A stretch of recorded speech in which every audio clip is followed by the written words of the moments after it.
Professionals, can I ask this question? This guy is still fucking live streaming. Blood. Look at this guy, yeah? This guy was fucking live streaming. He's been live streaming since about 1:30. Nah, there's no way. I came home, yeah? And I remember, like, I had to be at a tenant's house at like 1:30. Well, I phoned him at 1:40 and I said, yeah, I ain't gonna get to your house until between 2 and 3. And I pretty much just got to his flat. I got to his flat just before 3 o'clock. Anyway, when I was at home, when I phoned this guy at 1:40, or sorry, when I was at home and it was 1:40, this guy was on, and he's still on now. There's no way he's just been live streaming this long. That means that he's been on for almost 7 hours. And not to mention, obviously, when I caught the live stream, he could have been on for ages before that.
Yes. Is that Mr. Burns, yeah?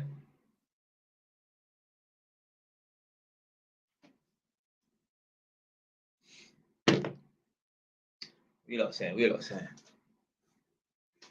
Ah, Jerez, when you come in when the matches are on, what sort of matches? What football? Who's playing? Talking about football, I'm not a football man, but obviously I'm from Edmonton. It's next to Tottenham. My yard is so close to Tottenham. It ain't that close to the border, but what I'm saying is when I stand on my road in Edmonton, if Tottenham are having a game on and obviously it's dark outside, because obviously in the summer, 7 o'clock is still light outside. But in the winter, if they're having a game on, I can see the Tottenham lights in the sky. Like if someone is shooting fireworks in Tottenham, I can see it from my house in Edmonton. So anyway, boom. Obviously, when I was getting my hair cut in Tottenham and that, I'd go there on a Sunday, and certain times on a Sunday, Tottenham would be playing, or even a Saturday. And obviously, my barber shop is like, yo, if you got a good cricket arm, you could throw a stone and hit the stadium where my barber shop is. Anyway, when Tottenham are playing and that, as you approach Tottenham, like as you approach the stadium and that, they block the road at like the Tottenham High Road, White Hart Lane Junction. So you have to turn left to go Northumberland. So anyway, I noticed that they blocked the road as per usual and that. But this time, there was bare police sirens on, so they got the vans and that. Bare police sirens are on, lights are flashing and that. And there was a helicopter in the sky. What the fuck?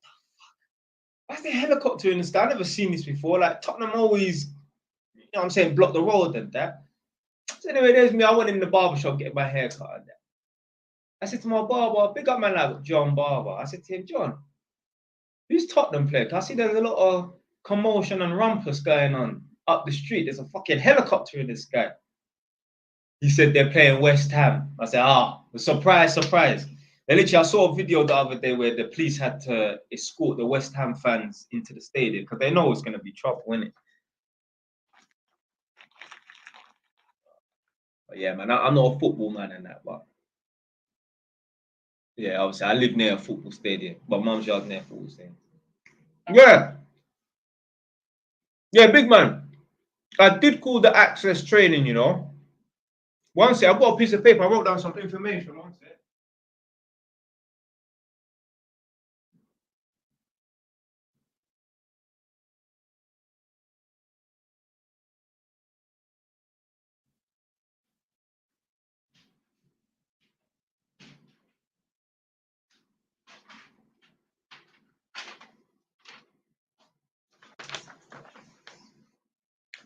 So yeah, I did call the access training earlier today. And basically, there's 3 courses that you can do. The essential course, the professional course, or the premier course. You pretty much want to go for the premier course. Now, I didn't write down all the prices and that. The one I was more interested in is the premier course. So the premier course will cost you about 7 grand with or without VAT, yeah? And if you do it part-time, it will take you between 15 and 18 months part-time. Part-time being like, I don't know, maybe like once or twice a week or something. And if you did it full-time, it will take you between 10 and 12 months. So the whole point of me phoning him, I wanted to know, like, once you get to the end of the course, what situation are you in? I want to know if the trainee person's trying to get qualified, are they going to be known as an improver? Because you don't want to be known as an improver. If you, Mr. Smith, have your electrics tripping out and that, if you phone up an electrician and they say, oh, you know, we can send our improver or we can send our fully qualified electrician, which person you want? You want a fully qualified electrician. When I, so to speak, graduated and became a fully qualified electrician, that's exactly what I was. I wasn't an improver. I went from an apprentice to a qualified electrician. That's it. No in between in that. So, yeah, if you do it part-time, between 15 and 18 months, could be less maybe, but that's part-time. If you do it full-time, 10 to 12 months. So, yeah. Oh, and what the guy said as well is during the course, there's a potential a high potential for you to get a job, because you need to build up your MVQ portfolio. So he said there's tons of companies that they refer the trainees onto.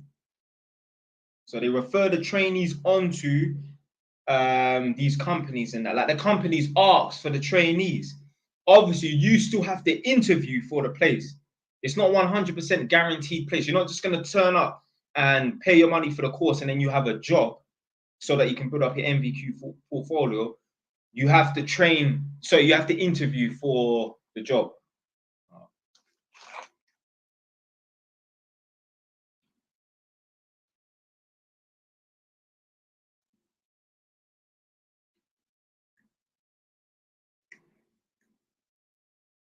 Yeah, so I studied electronic engineering at uni.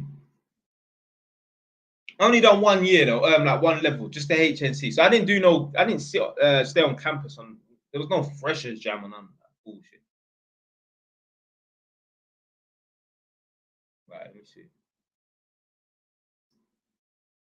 This guy keeps saying my government name, blood. You need to spell my government name properly. Yeah. Hope the police take you. What? Oh, this must be a hater. They didn't like what I said in the video.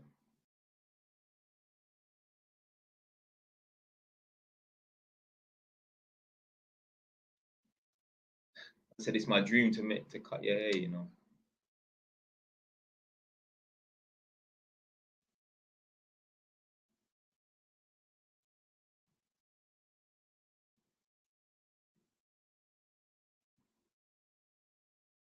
So the training is for electrical.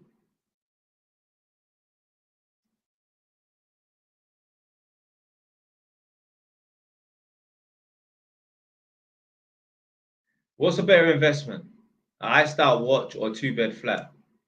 I mean, if you're asking me that, then you must be new to this channel. Someone answer that question for it. Yes, big up man, like, oh, we say.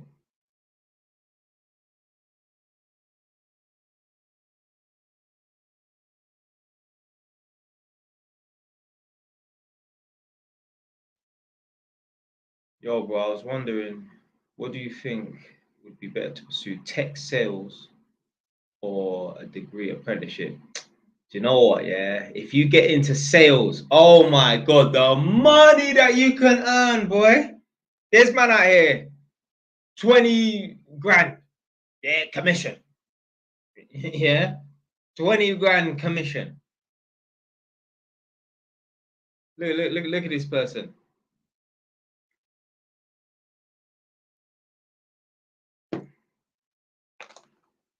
Look at that.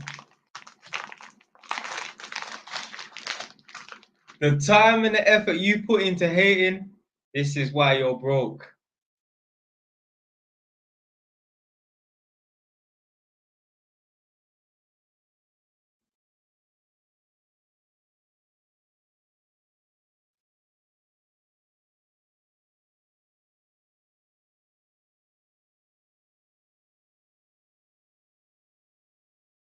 Oh shit. What happened to the live? Did it go blank or something? Did it pause or something like that? Big up man like Ray J. I used to chat to a man, I don't chat to him no more. I didn't even realize I say that, you know.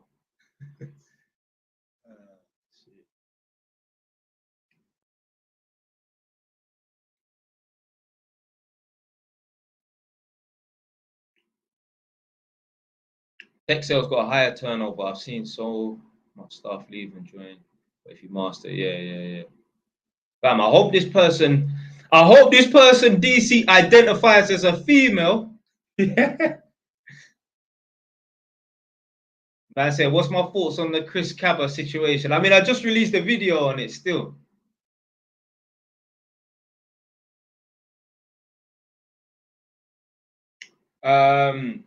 Someone said, why are you against the gym goers? I'm not against gym goers. It's just, I don't really rate, man, that like they spend all their time in the gym. You should be building up your fucking credit score. You should be building up a property portfolio. You should be building up a business. Now, I'm not saying most people in the gym who spend a lot of time in the gym ain't doing that bullshit anyway. Ain't doing that stuff anyway. There are some people who have got their own business and they bang out the gym and that. What I'm saying is that you're building up the wrong thing. Fuck building up muscle. Build up some finance. Yeah, build up some money. If you think you need to have big muscles to get a girl, think again. Look at all them man that you know that are on road doing nothing with themselves. They got gal, they're all skinny. They use shanks and that. Yeah, you don't need big muscles to get a girl. Like, I see these dating coaches and that tell people get in the gym and get jacked and that. No, you don't need to get in the gym and get jacked.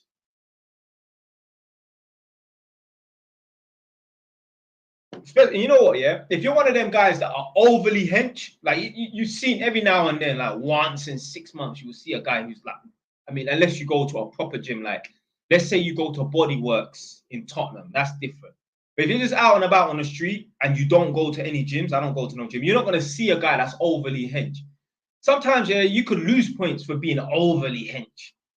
Because certain girls you don't want to be too over. Listen, you have to try and find the balance as well. You just want a little bit of muscle, be in good shape, have a decent, you know what I'm trying to say, physique and that's it, man. You don't need to be fucking ripped up, man. 2% body fat, shredded.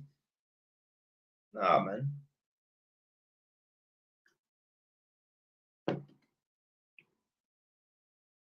So that uni course can make you electrical designer in the office. I mean, you'd probably have to do some sort of training as well on top of that. But if you want to go into design, like electrical design, there's a course called the Level 4 2396. And I was going to do that, but I didn't. I just decided to go uni instead. Jay Wise, what's your opinions on the Edmonton gym?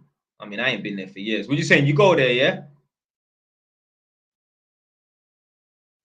Jay Wise, would you recommend going into welding in the UK? No. No, I do not recommend welding. Come correct. Big up, big up, big up. Yeah, respect you lot for the gifts and whatever. I don't even know how much they're worth, you know, but respect anyway. So the course is not an improver thing. It's quite confusing, yeah. But basically, whilst you're studying in the course, yeah, you are technically an improver. And it's only when you get a job, like when they refer you on to a company, so long as you are able to get past the interview stage and get employed for a certain amount of time, 6 months. Once you build up your portfolio, then you're no longer an improver, you're fully qualified. So put it this way, if you do the course and you don't get a job, then you'll be an improver. But if you do the course and you get a job and then you complete the portfolio, after a certain amount of time, you will be a qualified electrician. If you do it full-time, 10 to 12 months. If you do it part-time, 11 to 18 months. 15 to 18 months.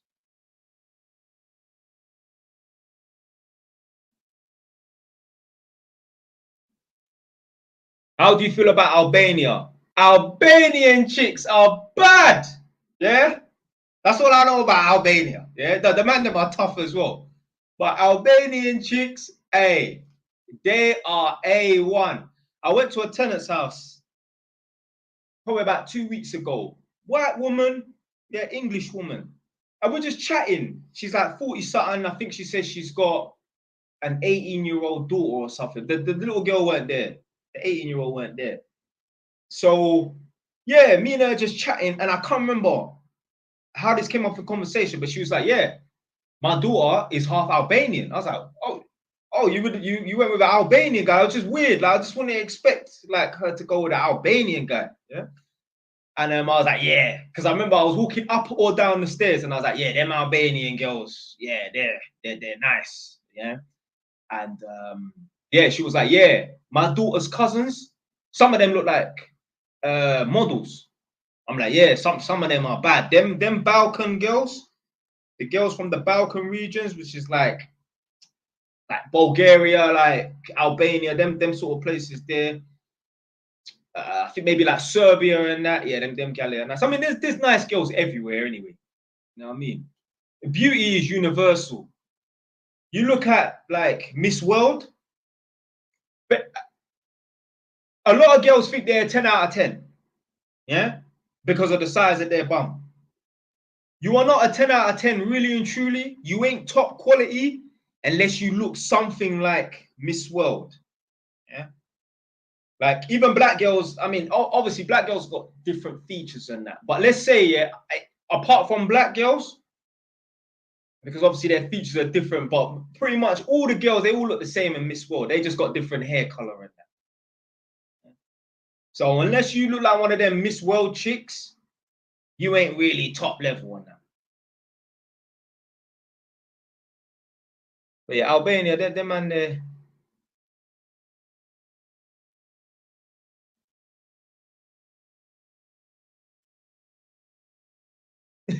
He asked about the country, and JY starts talking about the girls. I mean, I don't know nothing about Albania.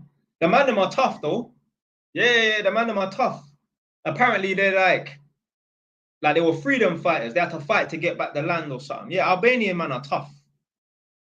Albanian man will smash you up if you get into a fight with Albanian man. Their man, they ain't soft. Yeah, them man, they are rock solid, man.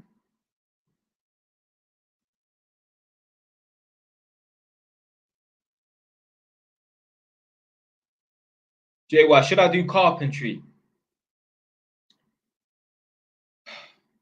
It's up to you. Would I want my son to do carpentry? Hell no. But if you feel like you ain't got no other options, then go and do it then. But the thing is, blood, you don't need to go to course to do carpentry. Just practice at home. I met a man one time, you know. So one of my people said, yo, there's some work that needs to be done, like around like Bexley Heath, around them sort of places there, Erith, around them sort of places there. So I went down there. This is on the outskirts of South East London. So I've gone down there now and I'm fitting the spotlights in this yard. This is like a detached house. The people them has got money and that, boom. And yeah, I can't remember what I said to the guy who was paying me for the job.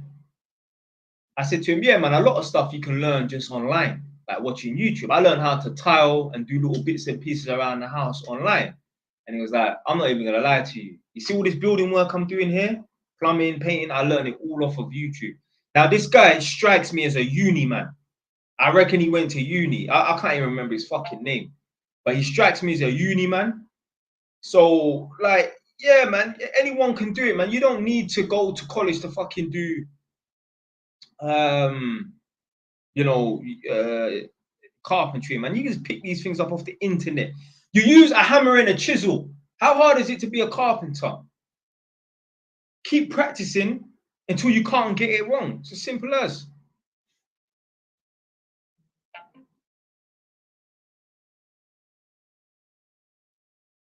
Shit. Right, just cause said talk to us about that the Chris Crabber thing. I mean, obviously I made a video about this in it, yeah. But what I was saying in that video is if I was in that situation, if I was in the car, I would still be alive. Now I might be behind bars because obviously what happened days and weeks before. But what I'm saying is I won't get licked down by the police. No. Because I know how to comply. Listen, if the police are after you, they're gonna get you. What's the point of running? Yeah, like maybe you steal something from Woolworths or Poundland, yeah, run off and that. But yo, when you're wanted for murder and that, bro, they're gonna get you. They're gonna get you. I was saying in that video, the first thing they do when there's a warrant out for your arrest for a murder, not punching someone in the face, they shut the borders on you. They put a marker against your name. You can't fly abroad. So now you're gridlocked to some little tiny island called Great Britain. You're not going nowhere. And they're not going to stop. I was watching one of their police programs, detective and that. This guy, they called him the WhatsApp violator, yeah, rapist, yeah? And Yeah, I don't know why they call him the WhatsApp rapist, but anyway, he met some woman on Tinder, went to her yard, and yeah, he violated her. Yeah, so he obviously, you know, left and whatever. She reported it to the police like the next day or something. So anyway, they knew his name, so they went looking for him. They went to his flat. The policewoman's knocked on his door, and she's saying like whatever his name is. Yeah, well outside, but she kind of believes he's not in there anyway. So she phoned him up because obviously she got the number from the girl. So she phoned him up and she said, whatever his name is, yeah, Chris, whatever, yeah, it's the police. We're outside your door. You know, you need to, you know, hand yourself in or whatever. And I remember there was another time just after that, like the next day, she was ringing him down. She was like, listen, you can hide from us all you want. This is not going to go away. We're going to keep on trying. We're going to keep looking for you until we find you. The police are not going to give up. If it was a simple case of you slap someone in the face, then, you know, after a little while, the police would say, we ain't got time for that. But yo, you do something like that, no, they are not going to stop. They're not going to stop looking for you. They're not going to stop. They're not going to knock at your door every day. But what I'm saying is you're going to be on the hit list forever. So the police are not going to stop. So if that was me in that situation, I wouldn't have got licked down. No, I know how to handle the police. Like I was explaining in the video, the worst the police have done to me is I must have bust out. I had one of my ex-girls on my bike. The police wanted to stop me, so I bust out. Anyway, end up in a police chase. I crashed my bike in the alleyway. The police officers grabbed me, pinned me against the fence. I wanted to try and box me. He didn't. I don't know why he raised his fist. Yeah. But that's the worst. I've never been dashed on the floor or nothing like that. Nothing like that.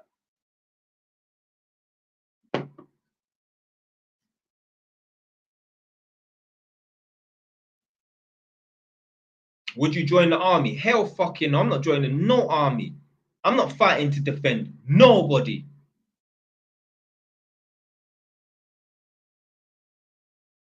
Absolutely not. What? For me to die? So I was saying this before. You know when they were talking about doing the drafts and that to go and fight in this Russian war or whatever. And I was like, imagine, yeah, I get drafted for the war and I go and I die. And, you know, 7, 8 years later, with my little sisters in her early 20s and that, she says to her friend, oh, you know, like my brother, he went to war, you know, 7, 8 years ago. And, you know, he died in the war. If my little sister said this to her current friend when they're 21 years old in the future. Yeah, my brother died in the war, you know. And the friend will say, oh, that's so sad. So when we go Nando's, are you going to get the half chicken or the whole chicken? Are you going to get it medium or hot?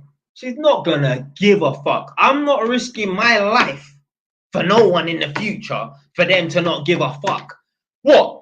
For some girls with some dead BBL to be twerking on my grave. That's what they did, you know, in Ukraine. Some girls was twerking on the soldiers' them's grave. Imagine that.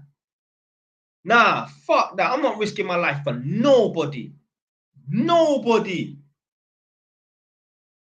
You know, right now, yeah, there's guys in prison, there's guys in jail because they risk their life or their livelihood for some random female or some random person. So the man in jail right now, they risk their livelihood or they risk their life. They're 6 foot under for some man or some woman they didn't know. And that man or woman they didn't know didn't even have the decency to turn up to their funeral. Didn't have the decency to visit or write them in prison. Fuck that. I don't care. If I see someone getting mashed up on the street, blood, you're getting mashed up on the street. I don't give a fuck, blood. I don't give a fuck.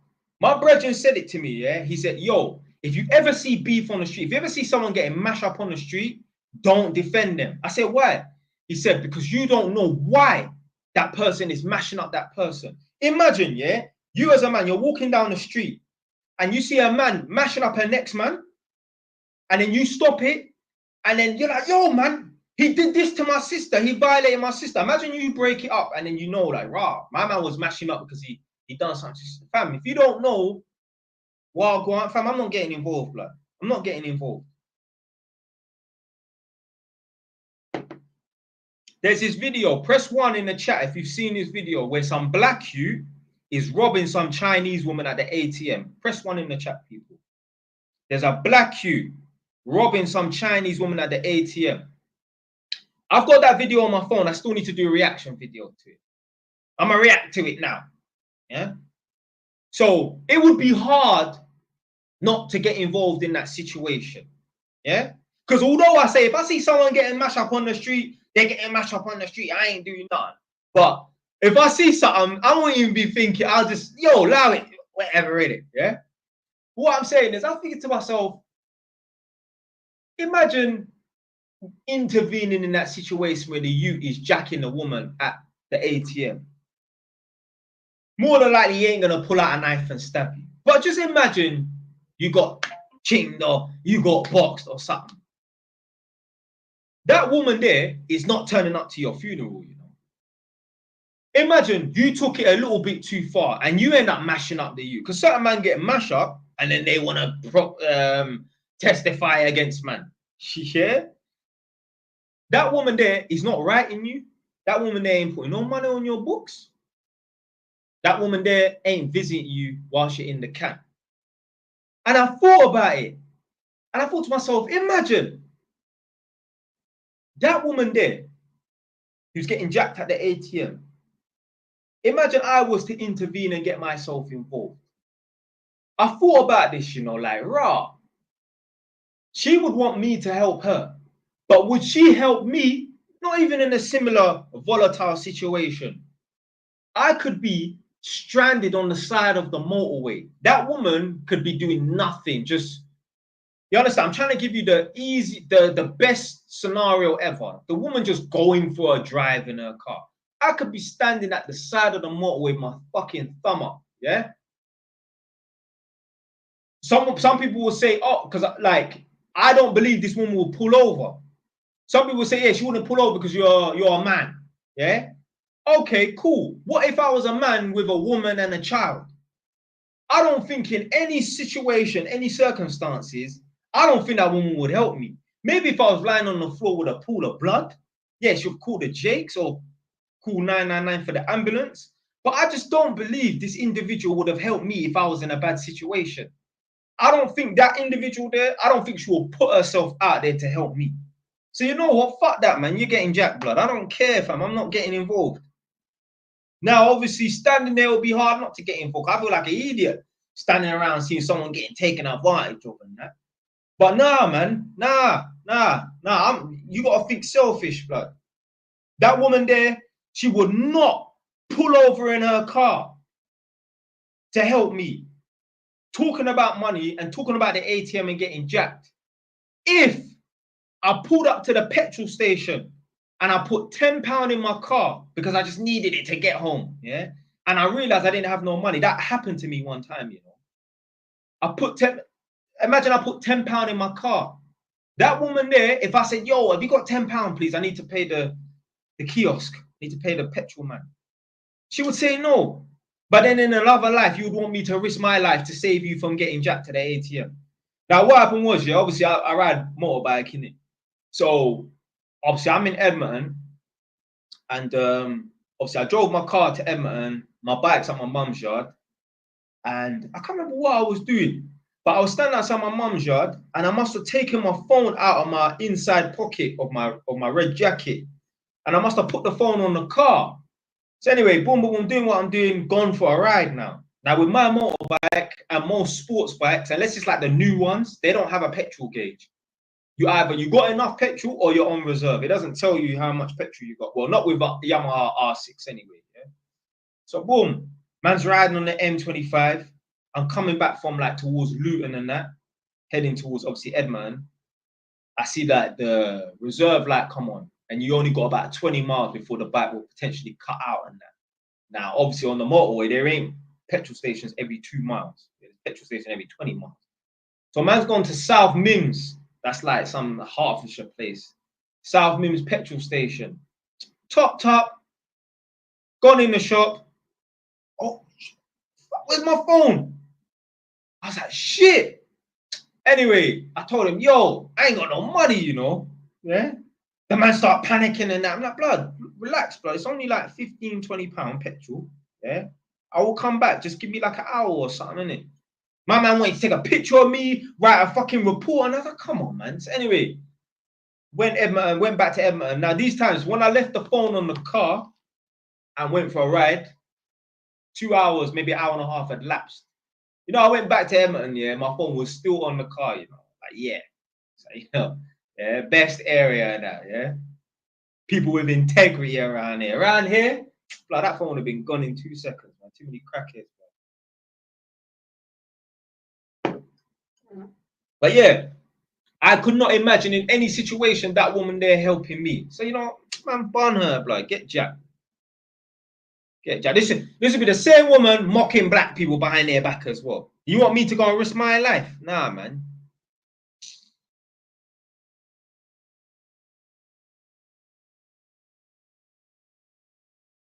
Yeah, South Mims, yeah, Potter's Bar, yeah. South Mims is just before Potter's Bar if you're heading towards like Enfield from Luton or wherever, M1.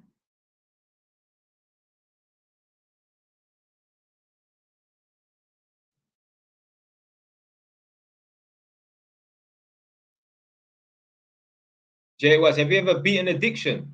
I don't have no addictions.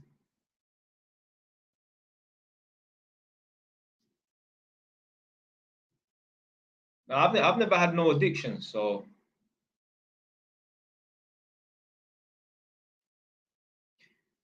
What's your opinion on the actual police? What's your opinion on the actual police? Do you think justice is deserved? I mean, the only thing I was thinking, and I said it in the video and that, I was thinking, they shot him in the chest. Like, why they not hit him in the arm? So I said to myself, like, yo, they shot him in the chest. Because obviously, if you're gonna hit someone in the car, you know, his chest upwards, isn't it? Come to find out, they hit him in the head. I'm like, oh, that's bad. Yo, like, you know what I mean? That is bad, boy. They hit him in the head, you know. But again, this is what happens, blood. This is what happens.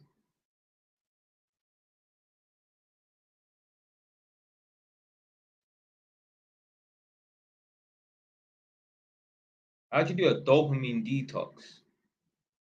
I don't know. I don't know.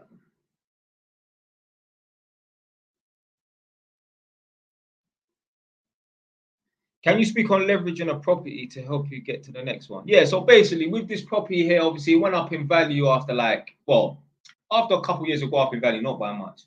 But after 7 years, it went up in value. I pulled out about 28 grand and I used that to help me buy another property. So you buy a property, you sit on it for 5 years or however long, and then you borrow against it. Now, hopefully you can buy a property that's ran down and add value to it. I'm gonna go for a viewing on Friday. Hopefully I can get the property, but I might not because basically this property is worth like 160, yeah, so it's cheap. It needs a lot of work doing to it. The estate agent phoned me today to say, yeah, we finally got the keys because basically they cancelled on me twice over the last couple of weeks. Oh, we can't get the keys. He said, yeah, but the property is already sold. So I'm like, why are you phoning me then if the property is already sold? He said, yeah, but corporate instruction is they have to keep on doing viewings until it's actually completed. So I was like, is it a case of like highest bidder wins? And he was like, yeah, basically, yeah. So I was like, look, to be fair, yeah, I don't want to steal a property from someone. I'm a man of integrity, you know, believe it or not.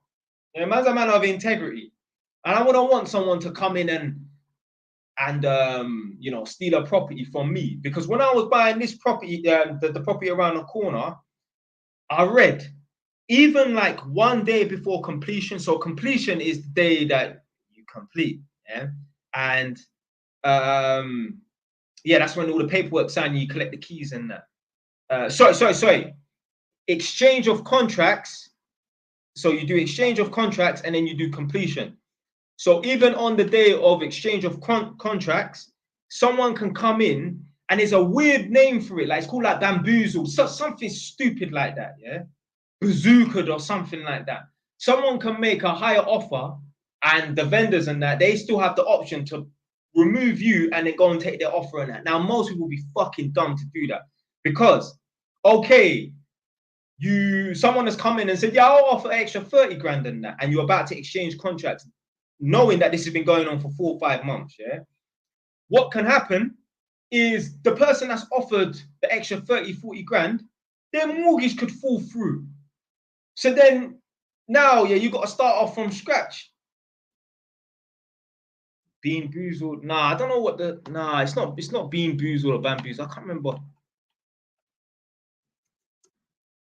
Can a property fall through? Ah, right.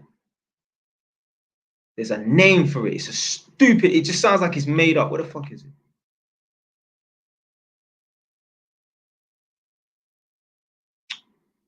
You know when you're trying to find something, that's when you can't find it. There's a name for it.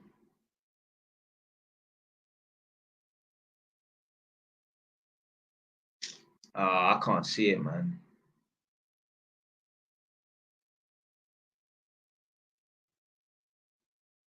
No, there's a word for it.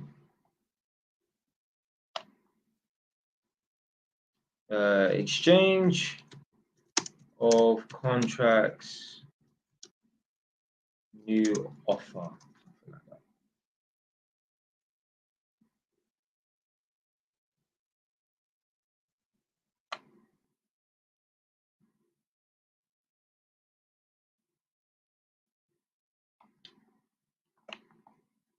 Can someone make an offer during?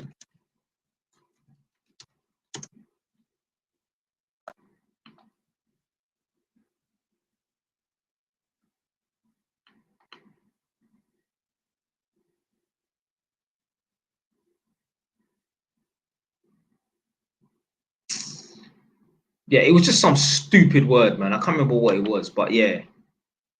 Oh, gazumping. I found it. It's called gazumping. I'll even write it down in the chat, yeah, since it took up so much of my precious time, yeah? You don't understand how precious J-Wise's time is, yeah? I'm even do this in fucking capitals. Gazumping. Never heard that before.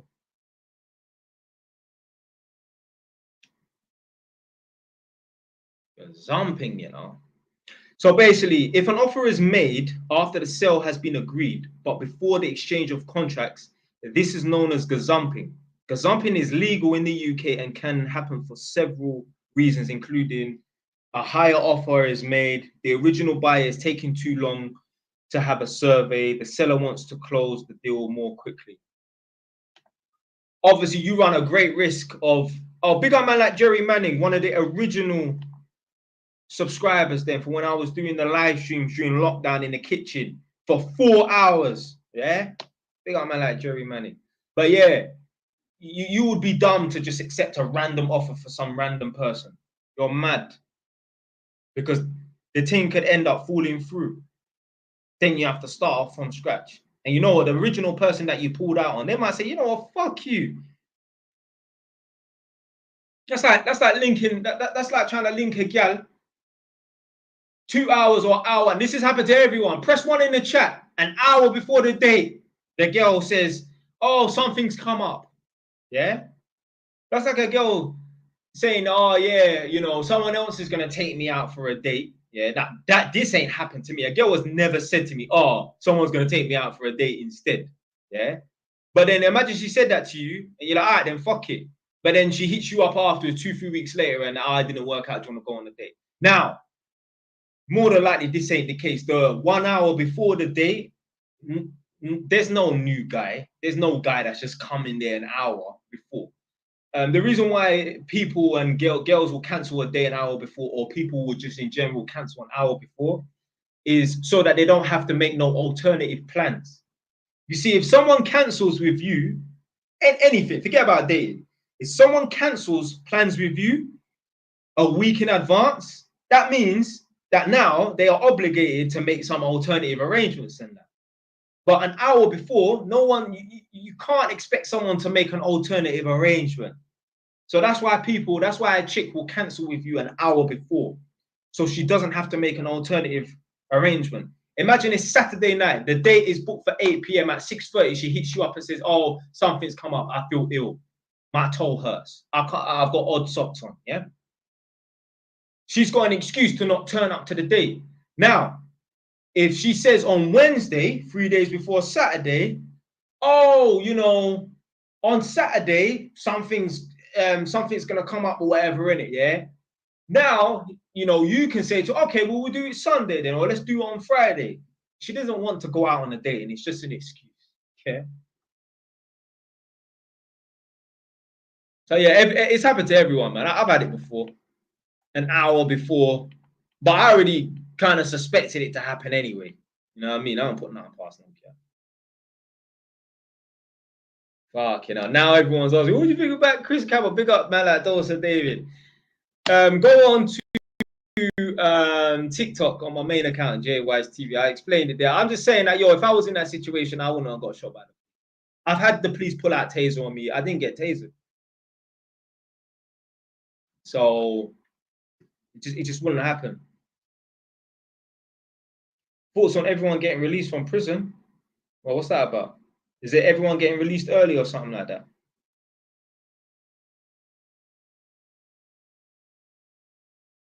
JWise, would you ever hop on Twitch? Do you know what? The thought has popped into my head, but you know what? I ain't even done it. I thought that was just for streamers, but to be fair, I see Fresh and Fit doing Twitch streams and that. Yeah, maybe I should. You know, never know. I could blow up on there. You know, in a couple of days' time, I'll have a look at it.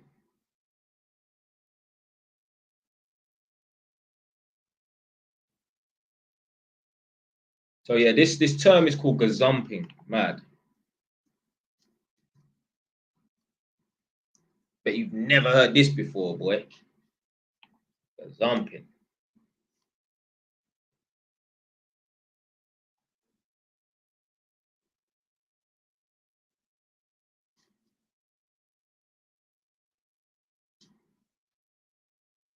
Oh, you said Fresh and Fit got banned. Yeah, they did. Yeah.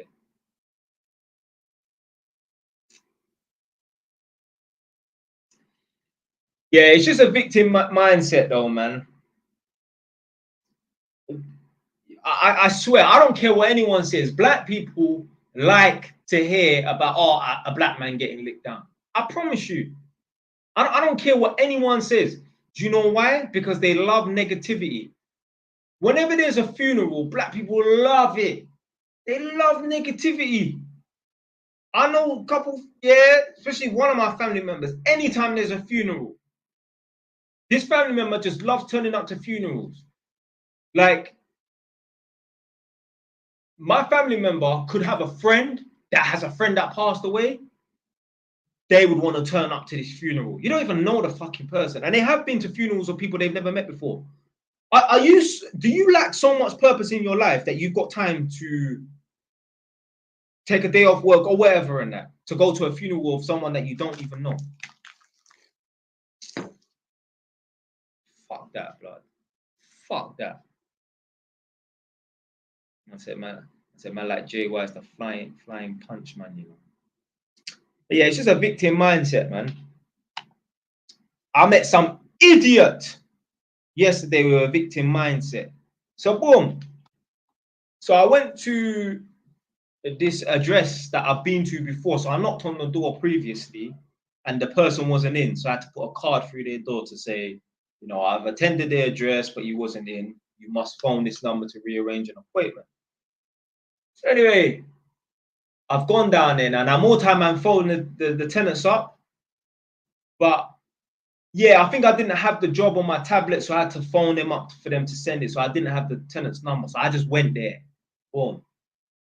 Knocked on the door. I'm thinking, are they going to be in? Or are they not going to be in? There's like 4 parking spaces at the front and there's no car. But this person might not be a driver. But anyway, knocked on the bungalow door. I see a bit of movement. I'm like, well, at least they're in. Boom. Some older woman's answered the door. Cool. So she looked like 60-something years old. So anyway, boom. gone in the yard now and chatting to the woman. And there was one young girl that was in there. Now, she looked like she was between 17 to 19 years old, yeah? So chatting to the woman, and the girl said, oh, would you like a cup of tea in there? I'm like, nah, I'm cool. The house was quite clean as well. It wasn't a dirty house, but I'm like, nah, I'm good. So she was like, yeah, I thought I'd just ask, you know, common courtesy. And I was like, yeah, respect. Well, I didn't say respect, but I said, yeah, cool. Anyway, me and the woman are talking. She leaves the room. And yeah, the girl said something. So I said, oh, yeah, your mum. Like, not suck your mum. I said, your mum. Like, oh, yeah, your mum, whatever. And so she didn't say anything. So talking. But then I said it again, yeah, oh yeah, because your mum said, and she was like, oh no, that's not my mum, she's my grandma. I said, oh, okay, cool. She said, I don't live here, I'm just here temporarily. I said, oh, okay. She was like, yeah, I don't get along with my parents. Yeah, like me and my parents, we're not that. And I said, don't worry about it. Yeah, I'm not gonna say I had a bad relationship with my mum, but like, I was a rebel teenager and that, like, you know, well, I didn't say I was a rebel teenager. I was like, when I was younger, I was a rebel. Yeah. I didn't have a bad relationship with my mom, but compared to me and my mom's relationship now, it looks like we had a bad relationship. Me and my mom like best friends, literally. Obviously, man, draw the line. I don't swear in front of my mom. I don't talk about no sexual activity in front of my mom. No. Nah, me and my mom are very friendly, but yo, I draw the line. When I swear in front of my mom, I say sorry, or yeah, you understand? Yeah, I draw the line from my man, no boundaries and that. So anyway, I said, oh, don't worry about that. When I was younger, I didn't get along with my mom. Yeah? And she was like, what did she say? She said, well, my relationship with my parents isn't a simple relationship. My parents were horrible to me. You wouldn't understand and that. And she was like, as a matter of fact, I actually find that quite patronizing that you would call me young. So I said, what? I said, why?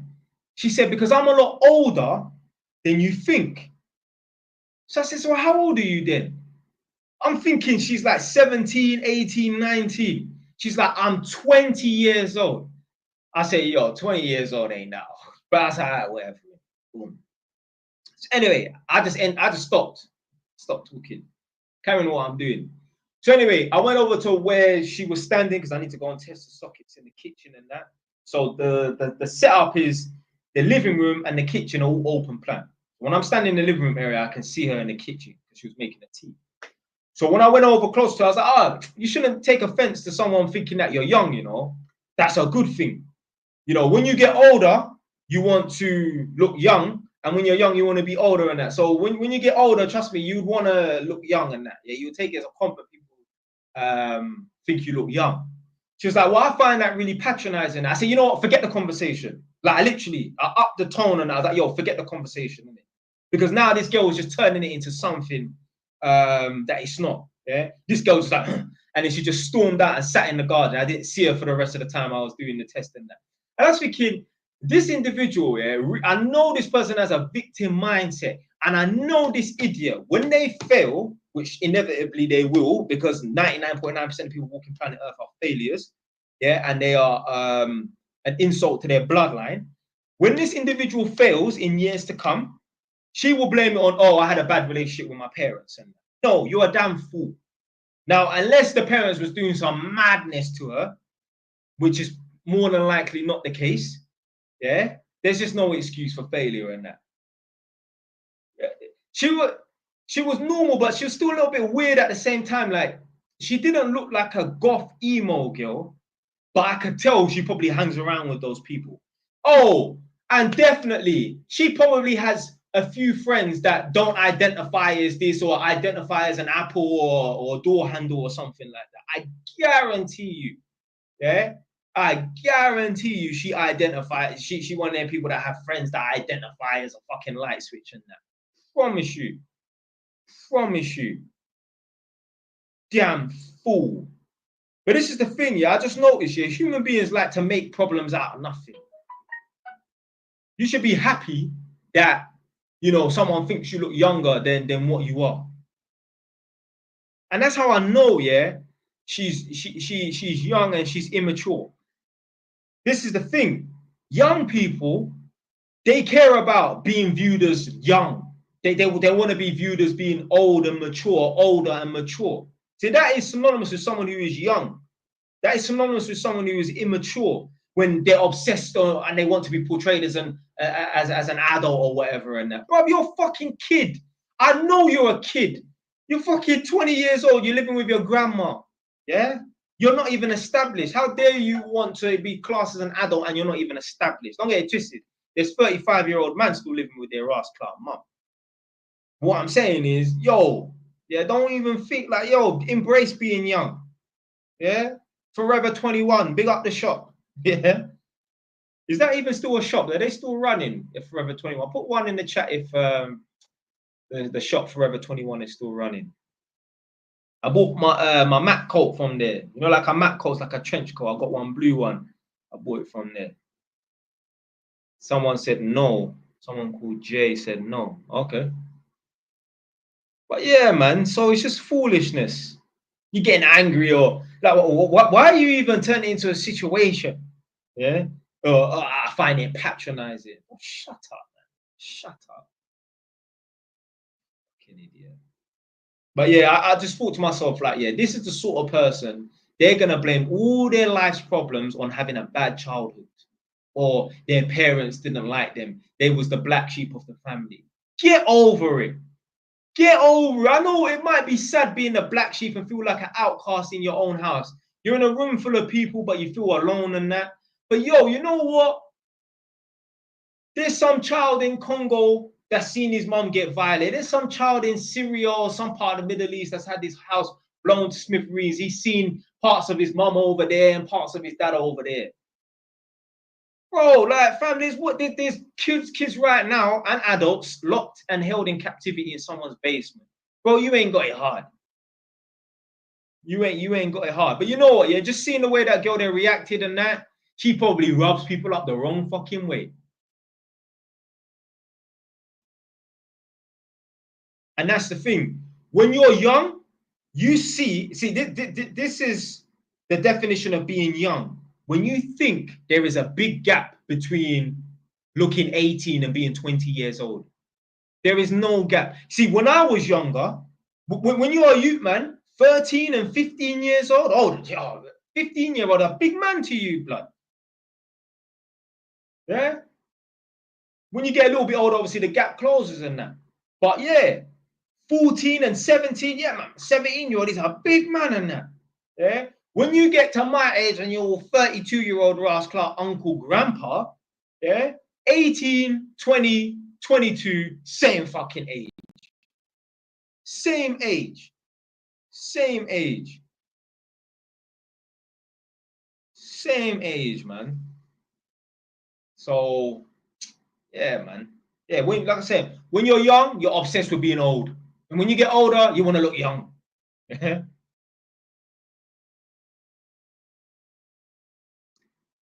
So this person, one sec. The thing, how's it saying that I'm inactive and that? Anyway, so ads 1, 2, 3, big you up. I see you beforehand. In other live streams and that. Jay, a girl from my past trying to come back. Should he entertain it? Why did you lot stop talking in the first place? That's what I need to know.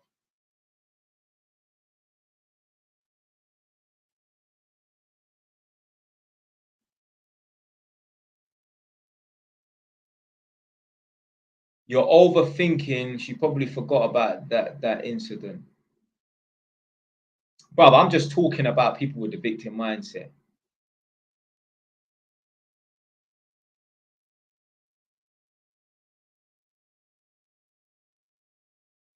Maybe she didn't hear it from you though. Want to hear it from you though. Oh shoot! I invited someone. Don't accept. I'm just gonna kick you out.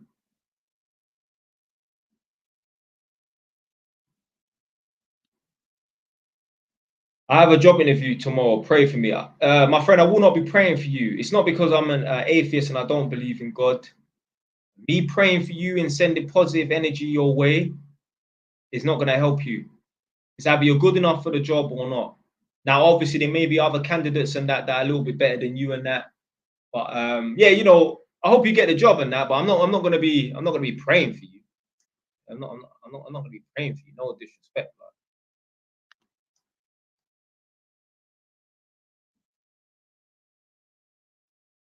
yeah, don't take it like that though. But it's like,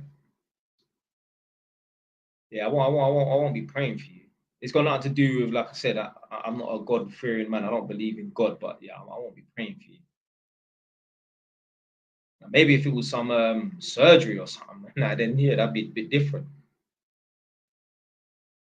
But yeah, I hope you get the job and that. What's your opinion on a lifetime ISA? I mean, these things are so like small-minded and that. Like, yo, if putting £5 in an account and getting an extra £1,000 is gonna mean something to you, blood, you need to check yourself, man. You understand? Like, your money blueprint is too low.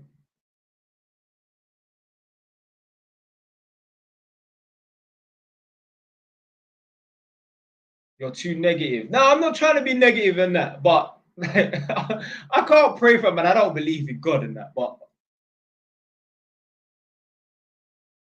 man said, yo, Jay Wise, I did it. I got a Kurdish girl. Not now, whatever. Really?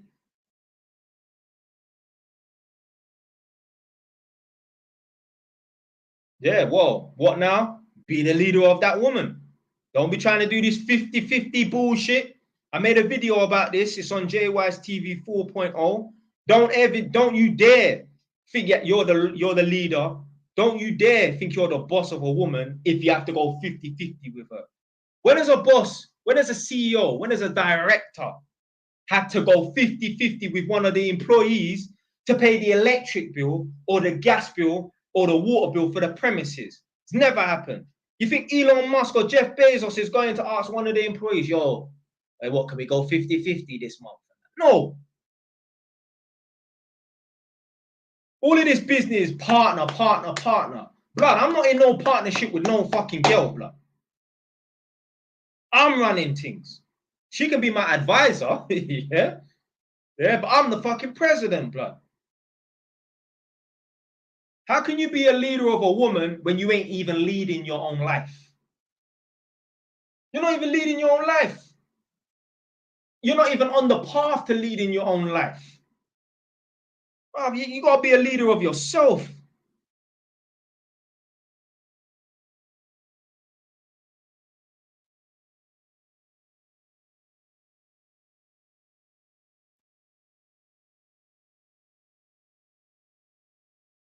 So, yeah, and you know what, yeah? If you want to be the leader of a woman, hey, if someone starts shooting, you better protect that girl. Yeah. See, everyone wants to be the leader of the woman until it's time to be the leader, until it's time to be the protector. Yeah.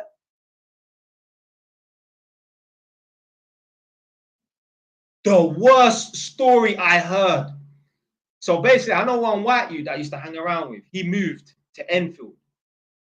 And I don't know, these times I weren't talking to him, but he was doing a little bit of, you get me? And them Enfield youths, they're my generation. Yeah. There came a point in Enfield where them lot, they had Enfield on smash. Because Enfield was a spot where you would go there to build up a line. Even I was trying to ting up in Enfield. It didn't work. Yeah. But when I'm in Enfield, I'm seeing Hornsey youths. I didn't even know they were Hornsey youths, but someone said, I'm sure that's them Hornsey youths and that. I don't even know their names. But we see them. That wasn't no situation, but someone clocked, I swear that's them Hornsey youths, whatever. So everyone and anyone will go Enfield. I guarantee you the Tottenham man probably right now that got a line in Enfield. And man have always been going up to Enfield to build up lines because there's bare cats around there, isn't it? So boom, there came a point, yeah, where them Enfield man, they stopped having it. I heard anyone trapping in the ends, they were mashing them up.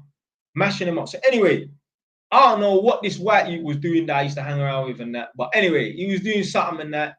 The youths, they came to his yard. They were trying to boot the door down, the flat. My man hid in the bedroom and barricading himself in the bedroom. These times his girl and his baby are in the living room or whatever, and that she's screaming and that baby's crying. He hid and barricaded himself in the fucking bedroom. Mad. Mad. I said, Pastor J. Wise, you know. Taking any apprentices? Nah. I don't take apprentices. Nah.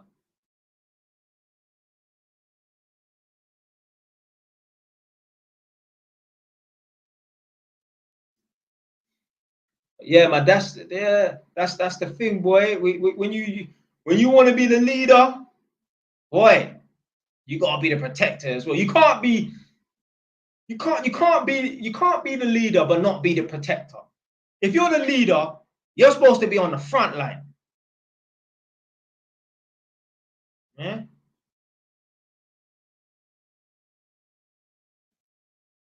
So yeah, man, you got You want to be the leader, you got to lead your own life first. You got to be able to pay your own gas, water, electric bills and that. Even rent. Some people might not start off buying their own property. Yeah. But yeah, man, you should have your own fixed abode. You should aspire to be a king. A king should have his own castle to some respect. And that means having your own fixed abode. Even if you're only renting. You know my thoughts on property and that, buy your own thing. What I'm saying is, even if you're only renting, you should have your own space, not a room on the first floor of your mum's council house, which is a Ross Clark box room, and you're peeking through the blinds on a Wednesday morning at 7 a.m., making sure that rubbish truck don't scratch up your C-Class Mercedes. Yeah.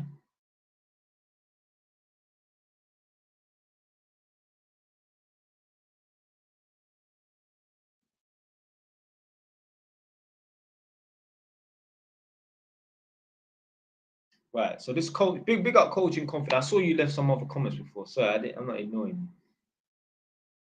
How do you strip a piece of T&E and terminate it into a switch at both ends? I have a test on this assignment. How do you strip a piece of T&E and switch it? Oh, okay. All right. Right. So let's say you're at the switch end. Yeah. You have a piece of twin and earth. Strip it. You sleeve the unsleeved conductor, which is the earth with green and yellow sleeving. Should terminate that into a back box. Okay. If it's a plastic back box, you're supposed to put like a terminal block on it so it's not just floating around. The brown goes into the common, and then the blue one, you put brown sleeving on it and put that into the L1. At the pendant, the brown goes into the loop, which is the supply in, supply out, and then the blue that you put a brown sleeving in, it goes into the switch line conductor. Switch line terminal, sorry. But you should be watch videos on YouTube. I'm just explaining it. They will show you using real cable and pendants and stuff like that, light switches. How do you get all these contracts for testing? Nah, I ain't got no contracts. I'm on a contract. So I don't work for myself. I'm self-employed, but I work under a company. Bad gal MG, I'm scared of you. You don't even know me. You don't even know me. What are you talking about? Yeah, unless you two play. Yeah. If you two play, then yeah, the neutrals are at the switch. Yeah. Congratulations on your 10th property. Now I've only got 5 so far. Oh, so you're a runner. What do you mean I'm a runner? You mean running? Like, yeah, I'll go running, yeah. You saying you see me about, yeah? Like, literally, like if you lot are about in Edmonton, you lot will see me running. Yeah, you see me running on a Saturday and Sunday in Edmonton. Man have come in the lines like, yo, I saw you on Montague Road. I'm like, shit, this guy actually saw me. Because that's very specific that I actually run down that road. Yeah.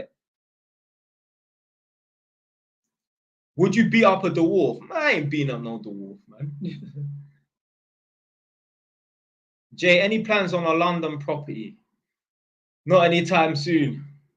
But if I could move to Notting Hill, I would move to Notting Hill. Like if I could live anywhere in London, it would be Notting Hill, not Edmonton. It would be Notting Hill.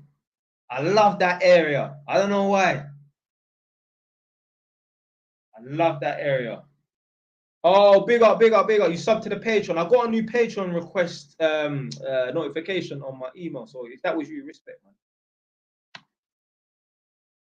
What if a dwarf tried to kick you? Yeah, well then I'll slap him still. You ain't putting hands on me. I don't give a fuck, blood. You're gonna hold something. Well, who tried to kick you? Was it that Coxall Baba? Someone put down in the press 1 in the chat, yeah, if you know who Coxall Baba is. And tell me what country he's from, if you really know, because anyone idiot can put 1, yeah, 1. Tell me if you know who Coxall Baba is. Let me see if I can spell it. One sec.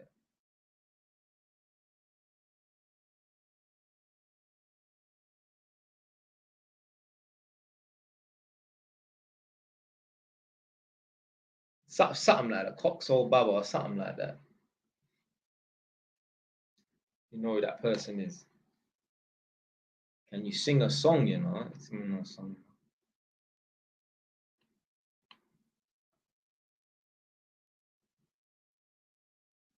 Do you need to double up the ends as well? Yeah, I mean, yeah. It's good practice to do that, but yeah, it's not the be all and end all. Would you beat up a guy with an innocent face? Well, I don't give a fuck what his face looks like. If a man's done something to me, then yeah. Have you seen the Peter Lynch story? What's the Peter Lynch story?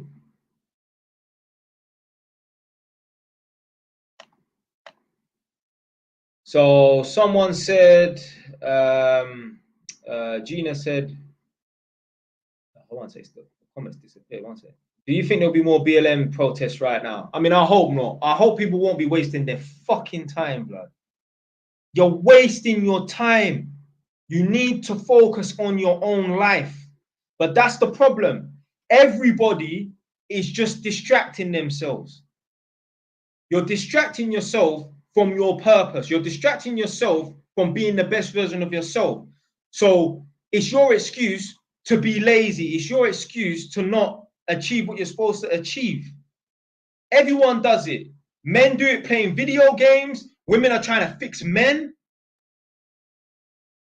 Everyone's doing the things they're not supposed to do.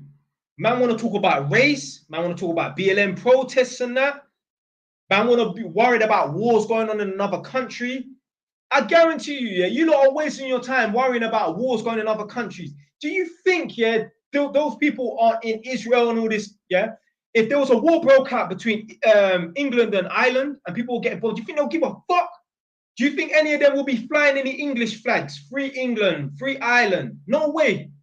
No way. Tell me if you truly believe, yeah, these countries that you lot are worried about, tell me, yeah, if you truly believe if a war broke out between England and Ireland and there was the same massacres and madness going on, do you think any of these other countries will give a fuck? I'm worried about what's going on in my perimeter. I'm not worried about what's going on in another country. Nah.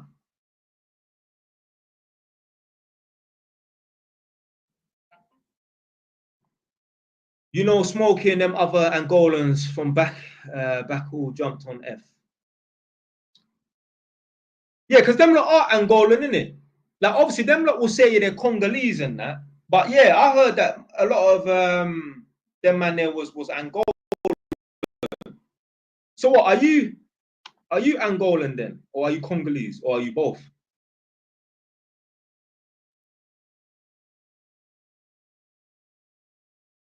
Yeah, man, you know, people are wasting their time.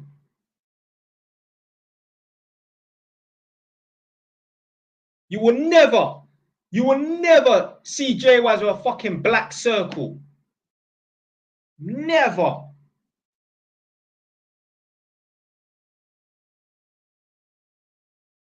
Yeah. Man, you. I remember. Okay, so you're Angolan. Okay.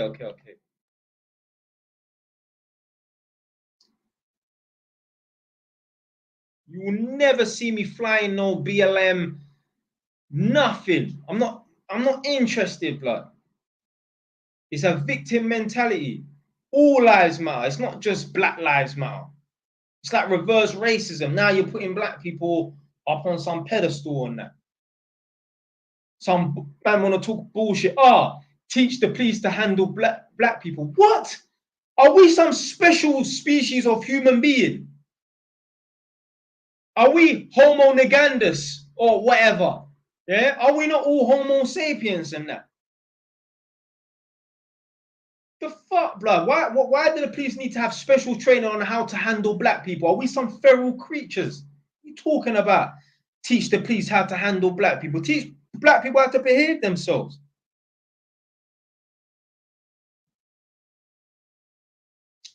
Fam? So someone said, Jay Wise, how do you deal with toxic parents that put you down, continue to snap at you, argue at you and that? Blood, I'm a snap back. I'm a snap back. Listen, people that know me in real life that have been around me, they don't like when I start shouting. People don't like when I get angry. So people don't test you. My neighbors that live around me, they know to behave themselves because of my temper.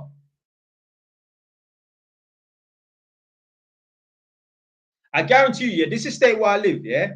If the local people heard, oh, you know, some black guy just heard a random story, some black guy beat up somebody, they will all think it's me. It might not have been me, but they know what I'm like. No one is snapping at me. People don't snap at me. So they're trying a thing on you because they know they can get away with it. Because I promise you, if your parents knew, because listen, your parents need to respect you as well, you know. Yeah. If your parents knew, if they cross you, the house is going to get turned upside down. Yeah, there's going to be some howling in that blood clot yard. They will think twice about crossing you. Trust me.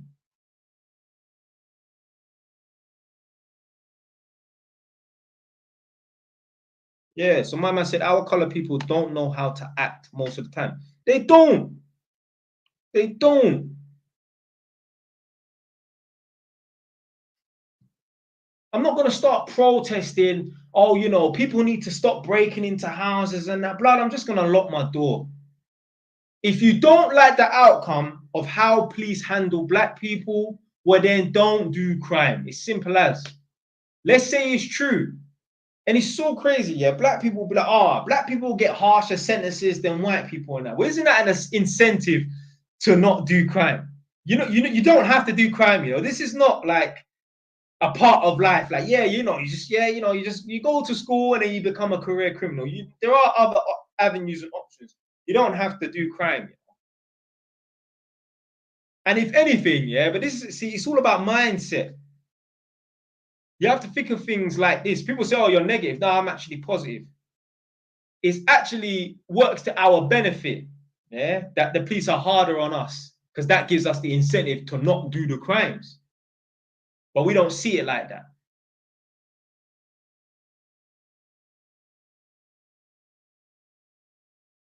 Black people, if a black boy gets caught with a knife, he gets longer than a white boy. I don't care. I'm not getting caught with no knife. So I don't care. What's your opinion on corporate jobs? Yeah. Yeah, man, do it. How do I beat the fear of confrontation? Be confrontational. Doesn't mean you have to get into a fight and that, but let's say you've got a neighbor pissing you off and that. Go knock at their door. I guarantee, obviously, sometimes things can kick off. But most of the time, it's all in our head. We think the situation is going to be worse than it actually is, you know. I guarantee you, more things kick off when you don't even expect them to kick off.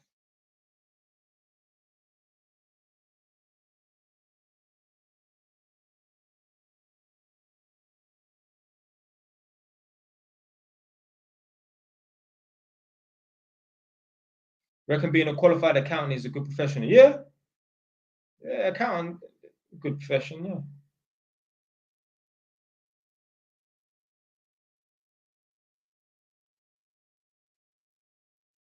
Why do they cause confrontation with me? They don't cause confrontation. It's just if I get annoyed with people making noise or kids playing football and that, I'm gonna say something.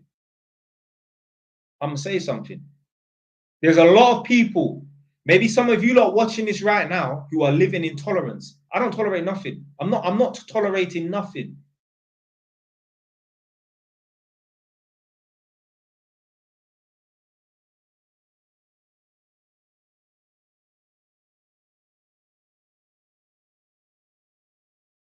Because when I sit in my house, the only time my neighbors would know that I'm in my house, put it this way, if my car was not outside the front, they would not know I was here. Unless obviously the lights are on. Let's be sensible now. Yeah?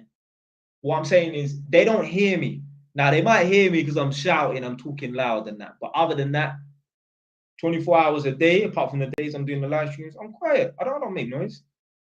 I don't bring around antisocial people. I don't do drugs. I don't sell drugs. I don't play loud music. Nothing. I don't do building work at midnight. I don't do none of that rubbish.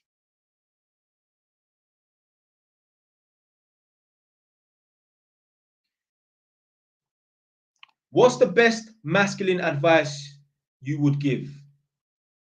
This is the best masculine advice ever. You are not a victim. Every guy on the internet wants to claim to be an alpha male or claims he's an alpha male, whatever.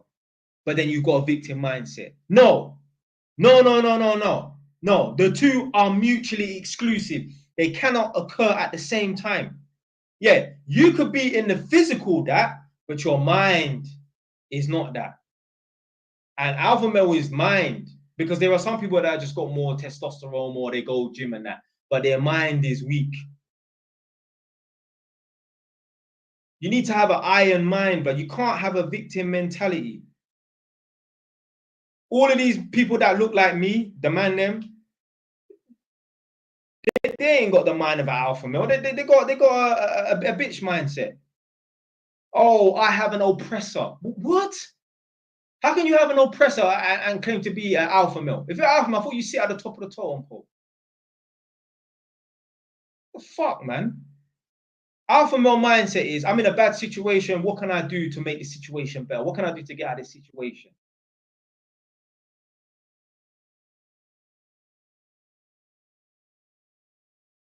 When your girlfriend breaks up with you, you're in a breakup and that, what do? Do you carry on as normal? Or do you, yeah? Are you sitting there in a corner? Yeah? Man sitting there in a corner, huddled up, making videos on YouTube. My girlfriend left me. Nah, man. Sitting there crying and shit, blood. Stupid, man.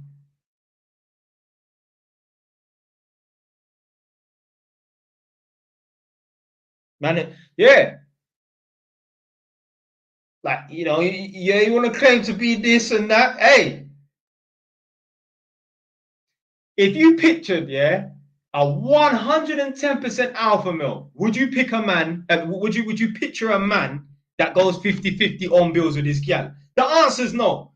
The answer is no. Absolutely not.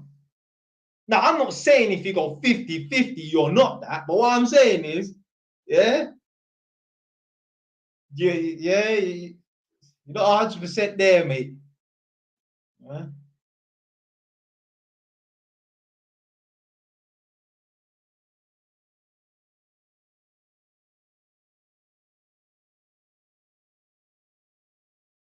I've got people would reach out to you for advice.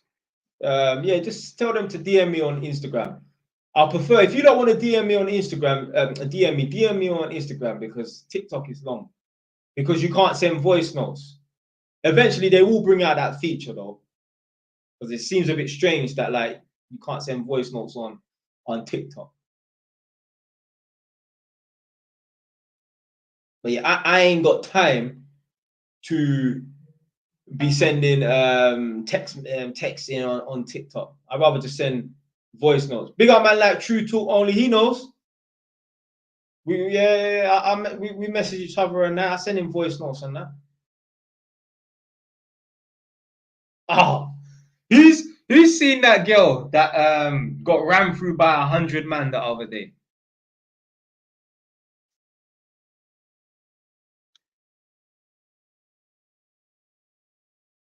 Are you a family guy? No, I don't have a family, so I'm not a family guy. Yeah. And do you know what? Yeah, it's so sad because the girl is a nice girl, you know, like in the face, she's decent as well. But what I'm saying is, like, me, I know a good quality woman from a not good quality woman and that. And if she wasn't sleeping around, I'd say she's good quality in that. Well spoken, she seems like she's put together well and that. She's not some trash. I mean, I know what she does, but what I'm saying is, if we could remove that, yeah, that girl there would be a decent girl. And I'm just like, why? Why? Why? The money is long though. My man does 50-50 and he makes me cry. Boy.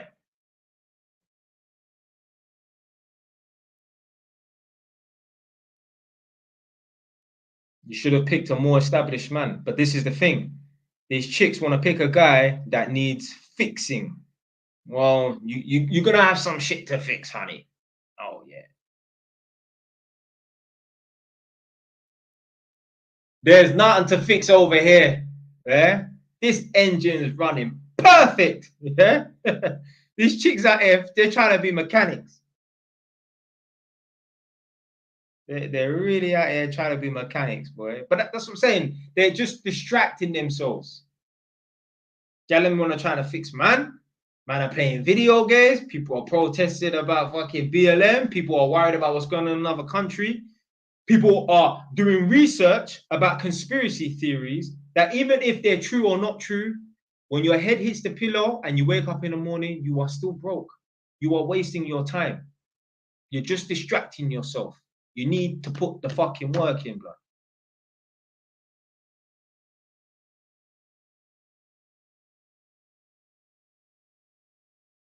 How the hell are you spending hours out of your day in, day out, researching to try and get confirmation whether or not the elites and the former president and the royal family are shape-shifting reptiles and that? Are you sick in your head, blood? And then you wonder why you're broke. You wonder why your life is not moving in the right direction because you're not putting your energy into the right thing. You're saying that they are, though, which they are not. But you're saying that they are. But fam, when you wake up in the morning, your life is still exactly the same. It's crazy. It's crazy. But you know what I've realized? Yeah, the human mind loves fantasy. It loves fantasy.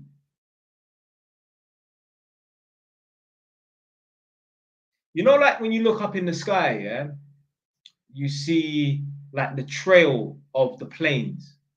So when the planes are going through the atmosphere, it leaves like, you know, some sort of. I heard people trying to say, oh, that's chemtrails. They're spraying chemicals around to affect people's minds. They put chlorine in the water to numb your mind. You know, in the toothpaste, there's different colors in that. They're trying to say that the elites, they only brush their teeth with red, and all the peasants and that brush their teeth with blue, and all the wherever people brush their teeth with yellow. Blood, the colors mean nothing, you know. They mean nothing. Let me search it again because I actually searched it one time.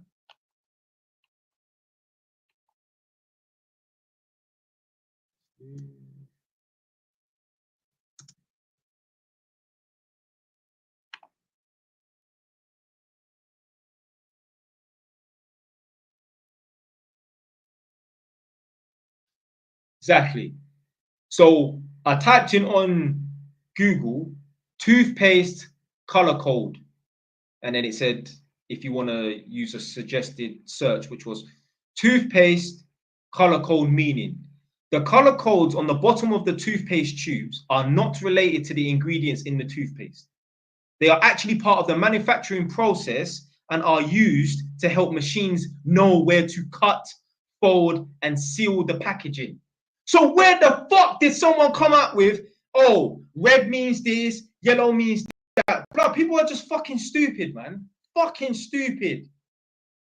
Fucking stupid. Man will just make up stuff for the sake of making up stuff. It's just dumb. Fucking dumb. It's so frustrating, like, to see so much human energy be put into the wrong place. You have people on TikTok lives having conversations about how they wipe their ass. This is, I'm not making this up. I've done a reaction to it. I'm like, these not serious. It's 11:30 at night and they're having a conversation about how they wipe their bottom. And then these will be the same people that will complain about how shit England is. England ain't shit. You are shit. You are shit. You want to, can't afford to put on the gap. Blood, I went to some woman's house the other day, yeah? So I literally came like this in a t-shirt. Doing so much driving around, jumping in and out of cars and shit, you get hot. So I was just driving around in a t-shirt. This was on, yesterday, Monday. And the woman said to me, aren't you cold? I'm like, I don't even feel cold, you know? She's like, I'm cold and I'm in my house. She's like, this is why I got, like, she had like some kind of like cardigan thing on. I was like, put your heating on then. She's like, oh, no, it's too early for heating. Like, I'm not going to put my heating on until like December. That's what she was trying to say. And I'm thinking, what? I'm not waiting for a specific month to put their heating on. And this is not the only person I heard say this. I've heard other people say, I'm not putting on my heating until November or December. Blood, I put my heating on if I am cold. I don't wait for what time of the year it is. During the summer, there were times where I'll put the heating on in the night. Yeah, I'll put the heating on in the night. Woman told me the other day, the son said, put the heating on at 5 in the morning. The mom said, it's too early for the heating to be on. What do you mean it's too early? Bro, if you're cold, you're cold. The fuck? Who cares about what time it is in the morning? If I'm cold, I'm going to fucking heating on, blood. The hell? But this is the thing. When you're broke, when you're poor, when you're at the bottom of the socioeconomic scale and you ain't got your life patterned up and that, you have to stick to certain regimes. Oh, no. We can't afford to turn the lights on, or, oh, we can only use the washing machine during certain hours because the electric is cheaper, like off-peak or whatever bullshit. And that. Bro, I turn my fucking washing machine on at any time. I don't give a damn what time it is. I don't give a damn if we're in the cheap zone. It's crazy. See what I'm saying? Ads123 said, some people cook food in their oven in bulk in order to save gas. If I was cooking food in bulk, it will be in order to save time. See, this is the difference between broke people and people with money. Broke people, they're concerned about saving money. People with money and rich people, they're concerned with saving time. So broke people, they would never in a million years think to pay someone to clean their house because they want to save money. Rich people, they will think to pay someone to clean their house because they want to save time. When you're broke, time means nothing to you. Yeah, money is more important. When you've got money, you actually prioritize saving time. The reason why the broke people don't prioritize saving time, because their time means nothing. What was that noise? That was some weird noise. Their time means nothing. Their time absolutely means nothing. And you see it every day on TikTok. You got 10 man in the just sitting there on mute. Would you ever get any tattoos? Nope. I'm a plain skin. Ain't got no tattoos, blood.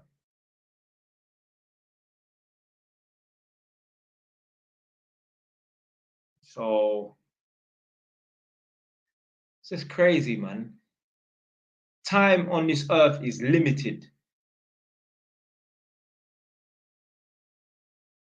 Life is short, but life is also long at the same time. I know that shit, but yeah.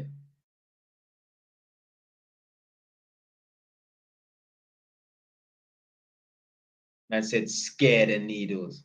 Man asked, do you miss Nadia? Be honest. Someone said Nadia on her burner.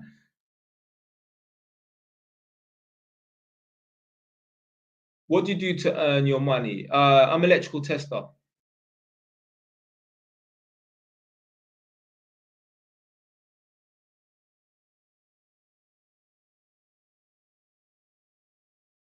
Could you ever go to those Latina countries to mash up the place? Look, you see with the passport bros thing, yeah? I've said in my videos, if once in a while, every 2 years, you want to go over, I was going to say to Ukraine, that's a fucking war zone, but want to go over to Serbia or fucking Peru and mash up the place, then go, all right, then that's up to you. I ain't going to do it, I don't think. Yeah. But yeah, if you want to go over there, that's up to you, innit? But like, yo, if that's the only time you can get gallons going abroad when you're surrounded by thousands of women a day, look, you gotta look to yourself. Why can I not attract women in close proximity? Why is it the only time I can get women is when I cast the net so far and wide? Because like I said in the Passport Bros video, I'm saying that like, yo, who's better at getting gal? A guy that's banged 5 girls in his local area on his estate or somewhere in close proximity, or a guy that's banged 5 girls, but one's in Manchester, one's in Sheffield, one's in Bradford, one's in Edmonton, and the other one's in Peterborough. The guy that's banged 5 girls in his close proximity. The reason why that guy's had probably only banged 5 girls in far distances, and that's because he has to cast the net so far and wide that yeah, eventually, once if he casts it so far and wide, then he brings back a return. Which one's the best fisher? What fisherman is better? The fisherman that can catch 5 fish in a lake or 5 fish in the Atlantic Ocean? Oh man, the one in the lake, man. Yeah. The only time he can get 5 fish is if he goes to the Atlantic Ocean.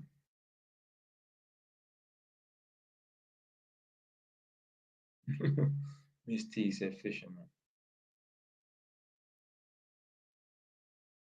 Yeah, local guys are cheap. Hey, listen, I ain't gonna blow my trumpet, but me, like, so the closest, so all right, boom. So there's a gal them story now. I'm only talking about the roads. Let me talk about some gal in it, yeah, boom. So there was one girl on my road, dead thing, yeah, dead thing, not gonna lie, yeah. I dealt with her, but I dealt with her cousin who was better looking, yeah, on my road, yeah. So I dealt with the 2 girls, their cousins, yeah, different periods of time. Like one was like, and then 3 years later and that, yeah. So I dealt with the dead thing on my road, and then I dealt with her cousin. But then I also dealt with, you see the cousin? I dealt with her friend whilst I was in school, yeah. So like that's like close proximity and that. Then there was one time, yeah, like I used to go to this Caribbean shop in Tottenham on Lordship Lane. Must have dealt with one thing that was older than me. And then afterwards, I dealt with one other thing that was older than me. Both of them used to go to the shop. And then when I must have been talking about the other chick, the one that I dealt with first, she was like, that's my friend, you know. I'm like, oh shit. She was like, if you told me that before, maybe this wouldn't have happened. Yeah. If you've never banged a girl on your road, in your school, well, you understand what I'm trying to say. Over the age of 16 and consent, yeah? Yeah. Let's say college, yeah? You never banged a girl on your road or in college or university or you might go swimming club or martial arts and that or work. If you've never done that, yo, you might be kind of lacking with the gal and that, yeah? Because you can't get girls that are in close proximity. Like you will hear every now and then, yeah, like someone on the internet saying that, yo, I banged 4 girls in my apartment block. Yeah, he's good. Yeah. Even if the girls are not all that, it doesn't matter. Yeah, the fact that you can even still get so many girls in close proximity and that.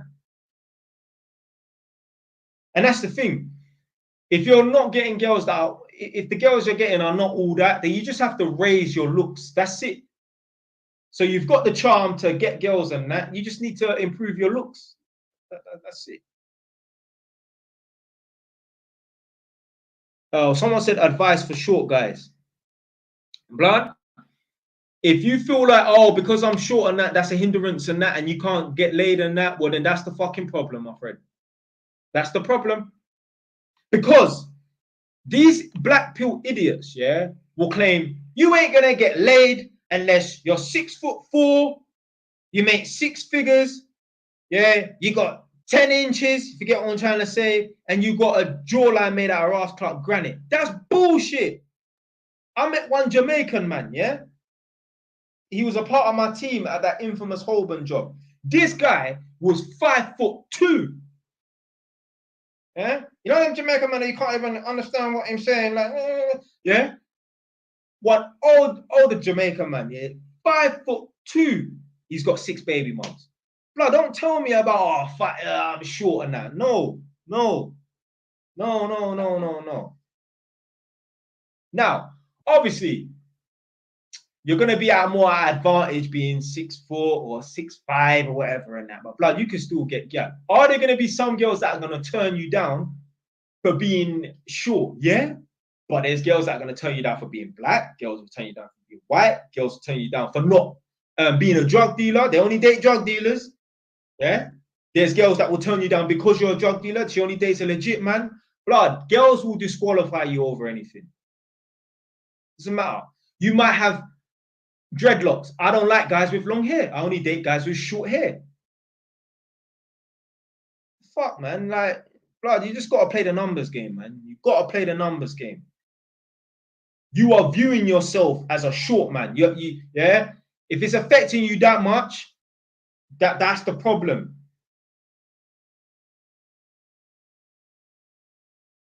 Because I promise you, there's plenty of guys who are tall that ain't even been out on a date in a fucking year, blood.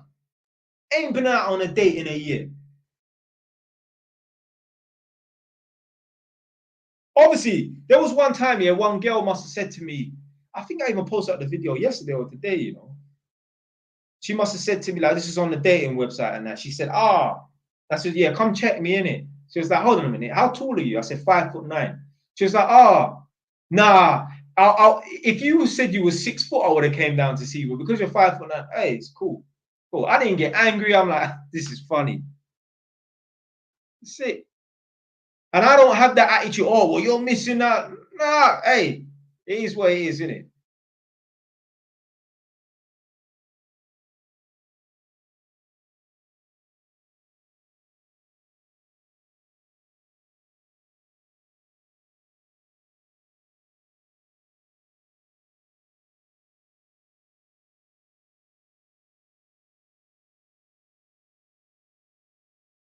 I went to a party with my ex and his childhood friends were laughing, said they've never seen him with a girl before, man.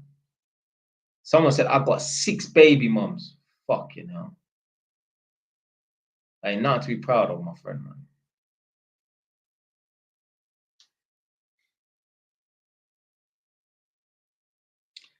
People keep asking about fucking Nadia. I'm not getting into it, man. You don't love gossip. That's your problem. You're distracting yourself. You should be thinking about how am I going to get this money. Don't be worried about J-Wise. Yeah, don't be worried about nobody. Yeah, there ain't nothing to talk about anyway, man. It's bullshit, blood. Do you know any tall guys that don't get girls? Blood, there's plenty of tall guys out here that don't get girls. I don't know that much tall guys. Most guys I know are like average height, like between 5'9" and 6 foot. But I've been with like one of my brethren and that, yeah. Well, I chat to him, I don't chat to him no more. I've seen him get turned down by a gal. Bare times. Cause me and him used to go out looking for gal, yeah? Yeah. You know when you and your brethren have gone out looking for girls, when you've gone to Stratford Westfield and you both turn around and you look to each other and you both say, "Oh, I thought you was buying stuff. That's why I was coming." Yeah, whatever. You both knew you lot was coming here to run around the mall and chat together. So yeah, but yeah, trust me, man's had some good times running around Stratford, Westfield, talking to girl. Obviously, this time I was 20 years old and that. Yeah. I can't remember if it was the same. No, it couldn't have been the same time.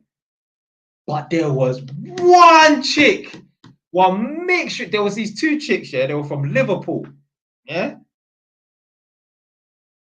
And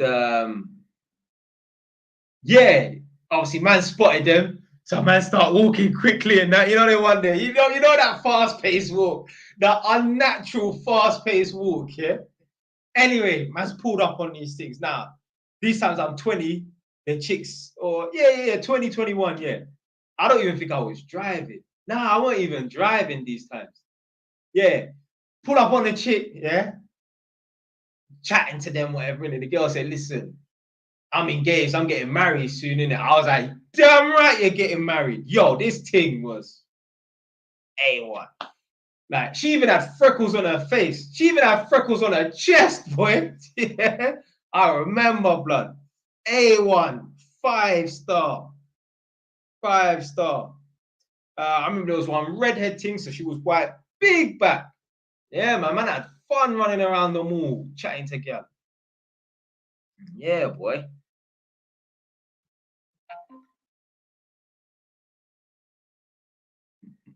Mm.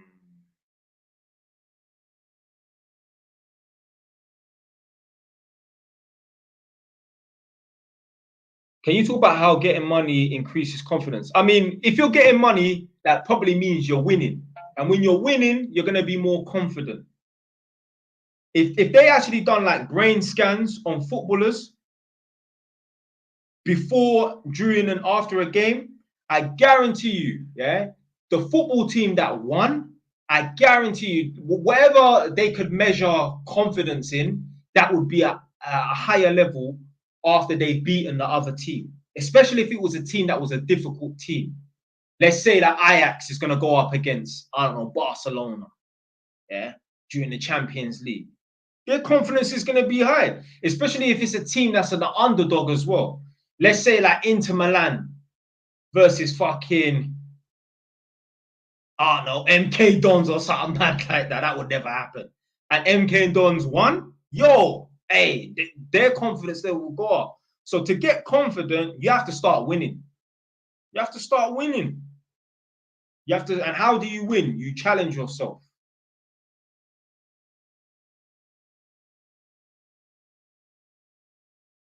Because they say when you look good, you feel good. Sometimes the opposite is true as well. Sometimes it's the other way around as well, you know. When you feel good, you will look good. Huh? You could have a guy here that has the highest level of confidence. The way he will walk down the road, even looking like a tramp, is gonna be high. He's gonna walk down the road with more swag, i.e., confidence in that, than a guy that's wearing Gucci and that, but he has low self-esteem. Low self-esteem. Forget about tramp, yeah. That's a bit extreme. When I say a tramp, I just mean man's wearing Slazenger. Do you know what I mean? Like I'm wearing Slazenger right now. Yeah. Let's say, yeah, you put a man in a Primark tracksuit, yeah, but it's fitted, yeah. Primark fitted tracksuit with some fresh Air Force Ones, yeah, white thing. If he has the ultimate swag, yeah, in terms of his mentality and that, yeah, he will look better than a guy that has low self-esteem that just wears Moncler and designer clothes and that to overcompensate. So yeah, when you feel good, you look good. The other way around is also true. Someone said, "Can I speak with you? I need your help." Well, send me a DM on Instagram so I can send you voice notes because I can't bother to really be texting people.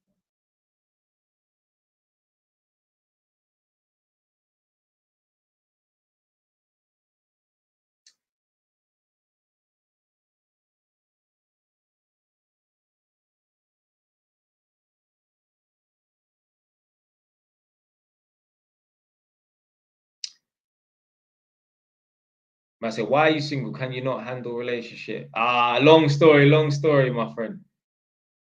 What's your plan with all these properties? Because the monthly residual income isn't that great. Obviously, they're going to be my retirement plan, but they are my retirement plan. So obviously, the way for me to really make some money in the property game, I need to find a way how to build flats. If not, turn a commercial building into a residential building. So I spoke about this a few times before. So basically, I was watching I wasn't even watching. I was at a tenant's house, and the guy was watching Homes Under the Hammer. And these chicks, somehow they got hold of an old abandoned police station and they converted it into residential flats. That's big money right there.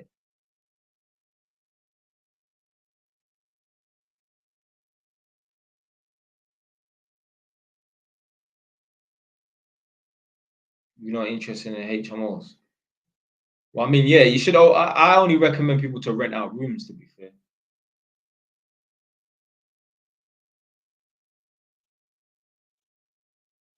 But yeah, HMOs class is like you got 3 people living in a property or something like that. Yeah, so views on lifetime ISA, forget that, man. But look. If you're focused on saving up 4 grand so you can get extra 1 grand in that, your ambitions are too low.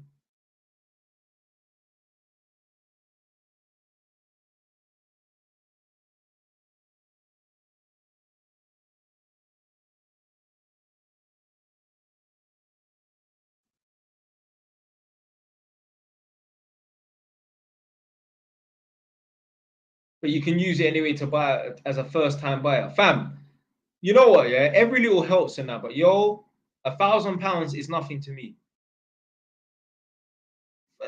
£1,000 is nothing to me. Like this is the thing, yeah. When you ain't got no money, every bit of money is a lot of money to you.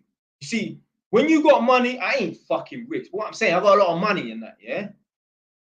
When you ain't got no money, you know exactly how much money you got in your bank account. When you got money, you don't even know how much money you got in your bank account. Someone could take £300 out of one of my accounts. I wouldn't even fucking know. Apart from like the JY's TV account, I've got a separate account. I kind of know how much money is in that because no money comes in and out. Well, no money comes out. Money just goes in. So I kind of know how much is there. But my other accounts and that, someone could take £300 out of my account. I wouldn't even know. I would know when I see it on the transaction, but I wouldn't know it by balance. When you're broke, you know exactly how much money you got. £158.47 in your Barclays account.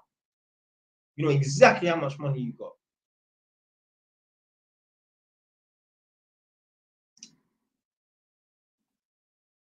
What's the difference between a hood guy versus a road guy? I mean, obviously, they're very similar in that. Yeah, it's like trying to ask, when does turquoise actually become blue? At what point? But like, a hood guy is a man, to me, I would just say a man that grew up in the ends. You know what I'm saying? Like, but a road guy is someone that was actually on road. Like, if you just sell drugs and that, I don't really class you as a road guy. Like, a road guy to me was someone who was a GM. Yeah, because man, them that was in my ends that just sold drugs and that, you're not a road man. Yeah, you could say they're a road guy, innit? But yeah, I guess so, man. Yeah, I guess so. Yeah. But yeah, for me, if someone said they do this road thing, that means they're on road banging for their hood or banging for their gang. If someone says someone does this road thing, I'm not thinking of drugs. Nah, you're a trapper. Yeah, so yeah, you're not a road guy if you're a trapper. You're very similar in that, but to me, road guy, you're repping your ends, isn't it? You can be broke, got nothing to do with finances, but you're repping your ends, isn't it? Right, does property hold on.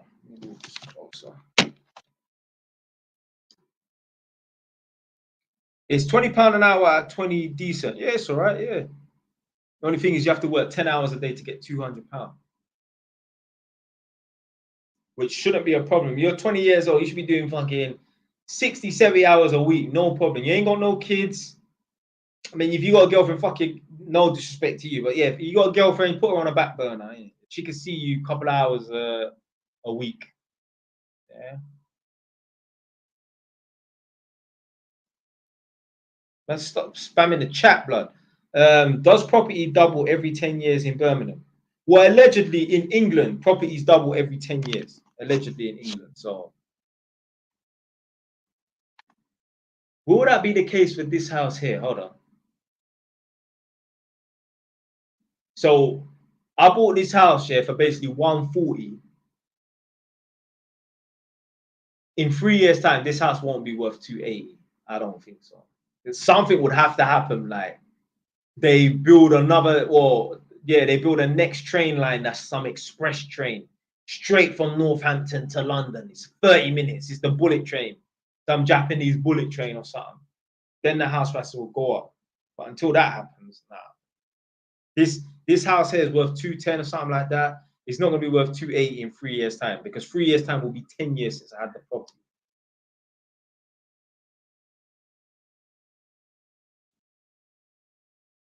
Bro, am I cooked? Oh shit, the comments going on. Bro, am I cooked for thinking I would do better in life if it was the Stone Ages? Wow. Yeah, you must be cooked, whatever that term means. See, that's the thing. Yeah, you see when people talk about the good old days were much better than that. Bro, that's because you're not winning in these days. So many people I meet, yeah, older people, they're like, I prefer back in the day, the good old days. No, I prefer today. My life is better now than it was 10 years ago. You think Jeff Bezos and Elon Musk preferred their life 30 years ago when they were 20 years old or 25 years old? Fuck no. Hell no. Would they want to be younger? Yeah, but with their money and their circumstances now, yeah. You're better off being a millionaire or billionaire when you're 25 than when you're fucking 52 or 60.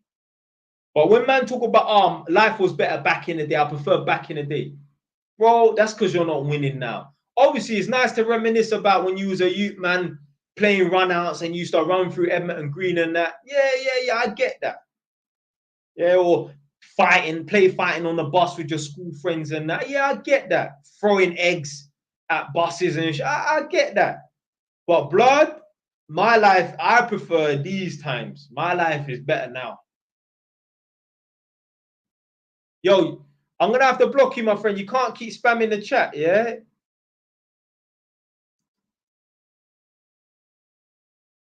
What is financially freedom income amount to each money? What is financially freedom income amount to you each money? Yo, you're gonna have to rewrite that, man. My man said, someone said, respond to him then. Blood, I'm not gonna keep stopping talking to answer people's questions. If I've got something to say, I'm gonna finish what I'm gonna say. But at the same time, you can't just keep spamming the chat and that. What's a good income for me each month? I mean, basically what I'm on now. But the difference is what I'm on now is I have to work to get this money. With my properties and that, I'll build up enough of a portfolio where I don't need to work to get 7, 8 grand a month. So that's the difference. So yeah, I could retire on 7, 8 grand a month. Obviously, I'd prefer to retire on like 12, 15 grand a month, to be fair, yeah. How many properties you need for that? What, 12 grand, 15 grand? A lot. A lot. What will you rather use, interest or repayment? Interest only. Do you have an accountant? Yeah. Yeah, I've got an accountant, yeah.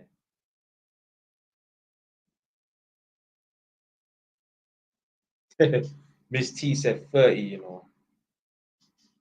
Would you buy a property in Crawley? Yeah. Yeah, a lot of people ask, oh, would you buy a property here, there? Blood, listen. Everywhere in England, everywhere and anywhere in England, someone will rent. As long as the property isn't on the side of a cliff, people will rent. There's a housing crisis now. There's not enough properties to go around. So therefore, you're always going to have people to rent out your property. The only reason why people won't rent out your property is because of the price. Maybe it's too high. Because there's times where I've been renting like I'm trying to get a certain price for my property, like the room, and no one's renting for months. As soon as I lower it to a more reasonable price, bare people come, got it rented out within a week, 2 weeks. It's all about the right thing. Right, Jay Wise, the access training says you're qualified after the training, so technically not an improver. I mean, that's not what I got from the conversation. Yeah. Look, the only way you're going to be qualified is if you complete the training and in that time you manage to get yourself a job, which is through the access training. So they will help you find a job. They've got like a bunch of electricians that kind of recruit these trainee people. So let's say you go through the course, you complete the course with the exams and whatnot, and in that time you was working to build up a portfolio. Yes, at the end you will be qualified, yeah. But if you just do the training, complete the exams, but you didn't manage to get a job for whatever reason, you'll be an improver.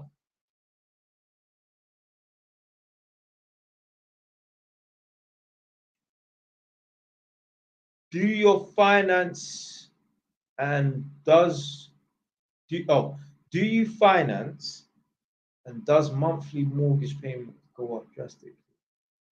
Oh, do you refinance? So yeah. Do you refinance and does mortgage payment? No, not really. You know, it don't go up that much. It all depends on the interest rate. It all depends on how much you borrow and that.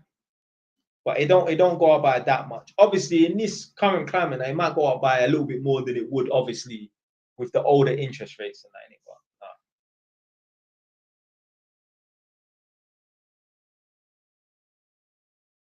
no. How will you pay off the property at the end of the mortgage term?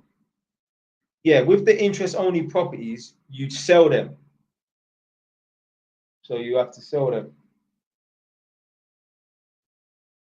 But that's what I'm doing now, yeah? Like, I'm just going to buy as much properties as possible because my life will not be any worse if I have more and more properties. So until I can think of a good business idea, I'm just going to keep buying properties until I can think of a good business idea. And you know what? The property thing would turn into a business anyway because I'll probably end up building flats. So do you ever wear earrings? No. I'm a grown-ass man, blood. I'm 32 years old. I'm not wearing no earrings, man.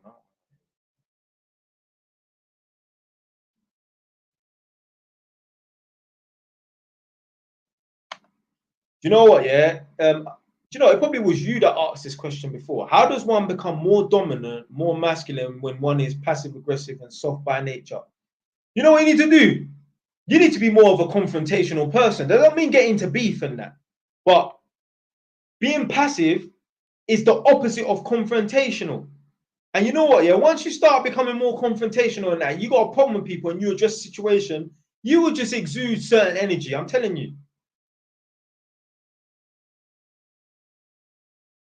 Like, you don't have to go around punching up people and that because you're not getting bagged. But did you go Ignatius? Respect me. Respect is Saint Ignatius. Hell no, I went to Winchmore, man. Right, you must be a local person then, you know. You must be. So what? Who asked this? So Jay. So what, are you from? You must be from the Enfield borough then. Where are you from? You from Edmonton or Enfield or something like that? Someone said, what, you went, hold on, are you saying you went Winchmore? You went Broomfield. Ah, okay, that's around the corner. What year did you leave school? What year did you finish year 11?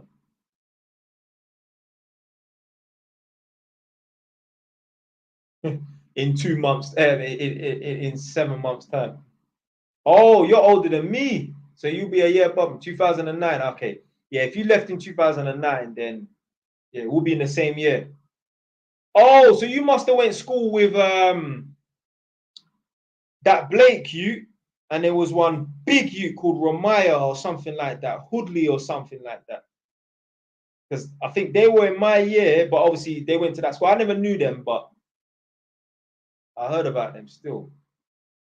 They actually came to my school one time, you know. Yeah. So basically, you see that Blake youth, yeah, I think he was a Tottenham youth, innit? He had a sister who was a prison guard at ISIS prison, I think.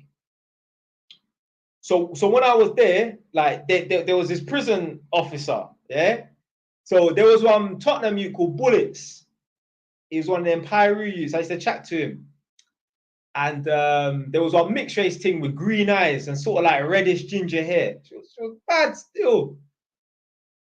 And he said, "Oh yeah, that's Blake's sister." Apparently, I don't even know. I don't know, but yeah, like I saw her for like 2-3 days, and then I left the prison. So yeah.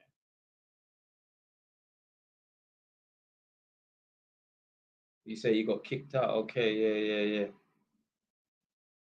But yeah, that Romaya was massive. This youth was like 6'3" and heavy set blood from when he was like fucking 15 years old. Oh, so you're a Tottenham girl, yeah? Well, I mean, if that is you, because obviously it's a girl's picture. I mean, is that you in the picture? Because people are weird. They use female pictures when it's a fucking man, bro. So you must be from Tottenham then. Are you from like near Broad Lane or somewhere like that? Yeah, that Romaya you. He's from Wood Green though, I think.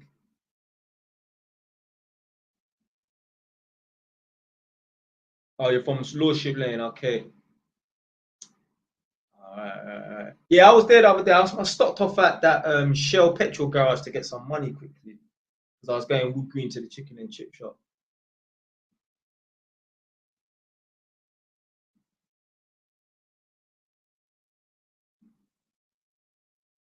Yeah, because you know what? Yeah, Broomfield had a few Tottenham people, you know. I think even Ghost from Wood Green, I think he went Broomfield, you know. So what? You must know who Ghost is, innit? What year was he in? Was he in your year or the year above?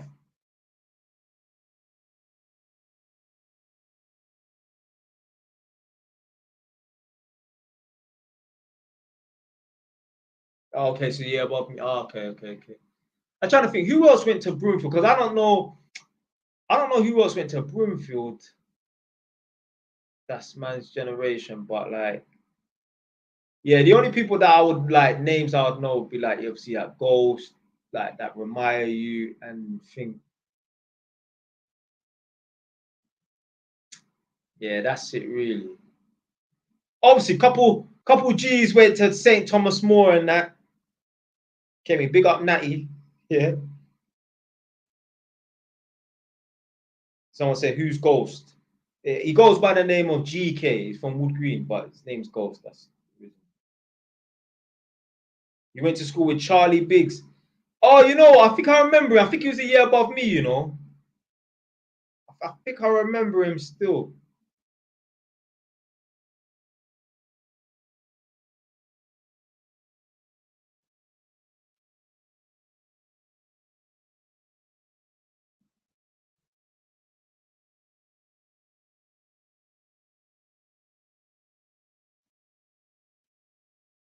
But you know what it is, yeah? Do you know why man remember like certain names, even if I've never met them? When we were in school, like I must be able to speak for other black youths that went to like other schools and that. All we gave a damn about was who was the strongest. That was it. Press one in the chat, yeah, if that was your mentality. All you cared about was fighting and being strong. Now that's all we was on in school. All we cared about was who was the strongest. Like you could name a school in my borough, and I will tell you who was the strongest in my year group in that school, or at least who was the top boy in that year group in different schools and that. Name any school. I'll say yeah, that person. I'll give you one name of a guy that I heard that was strong. The fastest man don't give a fuck about running fast. Yeah, to be fair, obviously there was a couple man that I knew like yeah, that person there's fast running. You get me? But yeah, when it came to like my borough, Enfield, I knew like one person's name. I don't even have to know it, but like, yeah, that person there was the strongest in that year group. The only school I wouldn't know is probably Chase Community. Fuck Chase Community. But yeah, other than that, like yeah, was Technique on Technique was on smoke, fam. What are you talking about, man? Yeah, crashing, man. Yeah, he crashed a few, man. Trust me, trust me. Hey, man, big up, man, like Tech, blood.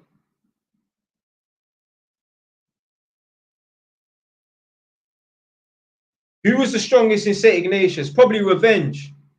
R.I.P. Revenge. So he would my year group. Yeah, he's not about no more, innit? But yeah, Revenge was probably the strongest in that year group still. Or at least it will be in the top. And obviously, because I don't know St. Ignatius, man.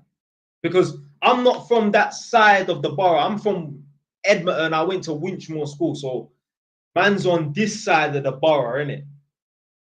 People that know people from St. Ignatius, people that went like Lee Valley and Albany, like proper Enfield and that. Like, my school is not in Enfield, the area. It's in Enfield, the borough, innit?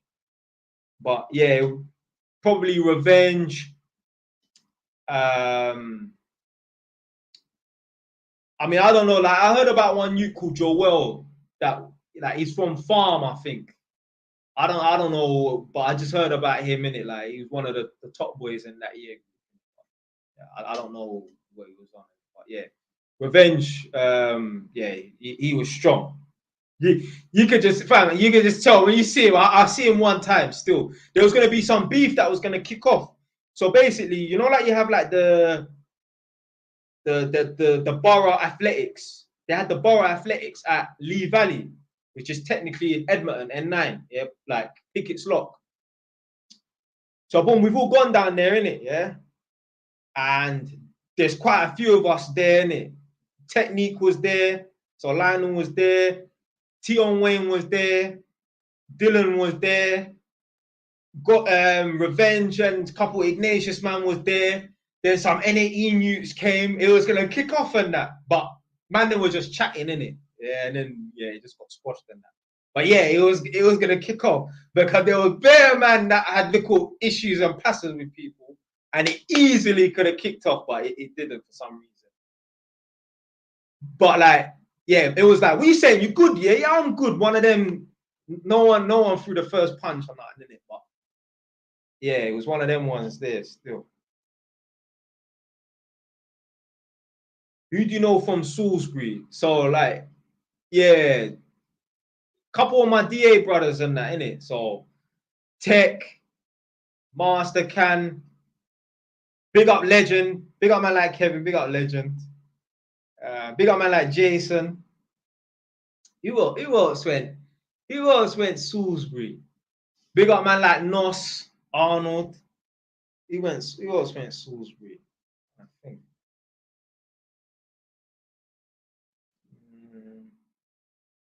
Probably a couple other man. Just couldn't really remember what school they went to and that, but yeah.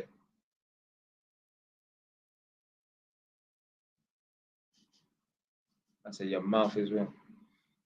Nah, not white boy Dylan. Nah. The one that's my age. Which Dylan you talking about's in prison right now?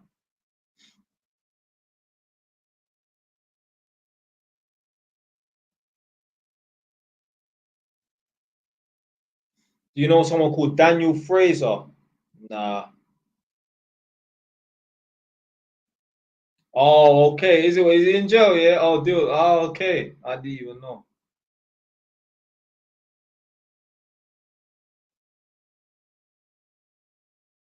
Should I tell you about a ride out that we went on, like All Stars? Yeah. Do you remember Mo? Yeah, Mo Tops, man. Come on, man. Oh shit, is that Mo? Is this Mo? No way. But no, Mo was from Canada. Mo wasn't American though. Is this Mo watching?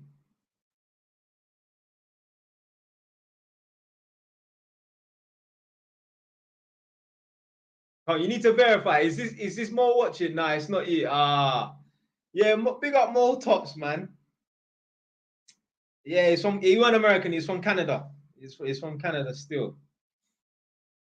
You had an issue with him, okay. Oh, so you're from Edmonton, yeah? Okay. So yeah, someone wanted a hood story, innit? Yeah. So nothing happened. And this is all allegedly, yeah? I'm making this story up. This is all allegedly. I'm making this story up. This is all fiction. None of the events, none of the names I'm saying are real names. They're all made up names. Nobody in this story exists. Everybody is fake. Everything is mixed. Everything is fiction. So I don't really want to say any names and that, but like, anyway, I'll try and drop some names on Sly and shit. Yeah? Like, obviously, it's all allegedly in that. So anyway, I must have got in some madness. I ain't not getting rushed. Yeah. So the man then wanted to get back. Like, they were the ones like, yo, let's go in it. Yeah. Anyway, I've got to be careful what I say, although this is all fake and made up. Now, we must have linked up outside that Croydon Road youth club and that. It wasn't open, it was closed, but we linked up there, innit? Now, there's certain man's names in the chat that you lot have mentioned. Yeah? So certain of us, man, have linked up now, innit? And they're not all just from Edmonton. There was 2 guys from Wood Green, innit? Big up Natty and big up Simeon, innit? Yeah? Anyway, so me and the next man have got on a bicycle, and couple man that's been mentioned already in the chat. Yeah. Big up Tech, big up D, yeah. Big up my brother Lee. Yeah, we've all gone down to this area now, innit? Yeah. So anyway, boom. So we've gone to some place not in Edmonton. We didn't go to Enfield, we went the other direction, yeah. So me and the brother got on the bike now, innit? Yeah. So we rode there. The rest of them got in a cab and yeah, they followed us. Yeah, we met down there anyway. Boom. So we're waiting for them. Yeah, we pulled up to this block now, innit? And we're waiting for our guys to meet us there now, innit? Because obviously we're on bicycles, so our journey is gonna be a bit different to theirs, innit? So anyway, I remember I'm standing on this estate now, and I see someone hopping over the brick walls on this estate. And they had a balaclava on. They looked like there was a burglar. They're jumping over like the fences, like, you know, like in front of gardens you have like the front gardens. They're jumping over like the fence and the brick walls and that, like where the bins are, innit? So what the fuck's this person doing? Is someone on a move right now? So me and my brother were standing there just chilling, innit, waiting to link up with these lot. We don't know where they are. So boom, this person's hopping the fences and that. So afterwards, this person starts approaching me. So I'm just thinking they're walking towards, man, innit? They look like they're on a move. They look like they're doing a burglary, innit, on their own. So anyway, this person starts amping, like, oh, what the fuck you doing there? So I'm like, what's going on? I'm thinking this person's on a move. So anyway, I never used to carry in it, yeah, but this time I went down there prepared, innit, yeah? So man's, you get me? Like, what are you saying? Because I don't even know who this person is, but I clocked. This person has a belly on, but they're light skinned. So I'm like, oh, are you so-and-so and that? Anyway, this person threw a bottle at me, but I moved and it missed. And he's ran off. I swear. If he just held on for 2 seconds, hyping, as he ran off in the direction that he came from, them man have come out. But he quickly skirted past them. If he had got caught, curtains. Anyway, curtains came for him like years later because he actually got pitched. So you can put down the person's name in the chat if you want, yeah? But basically, this person was an opposition And what they did was they went to Northumberland to try and rob a grow house, and they ended up getting stabbed by a Polish woman. They ended up getting offed. Yeah. So if you know the person, you can put down the name in the chat. Yeah. Someone ended up getting pitched by a Polish girl. Because they tried to run up in someone's house and do a move over Northumberland, ended up getting, yeah.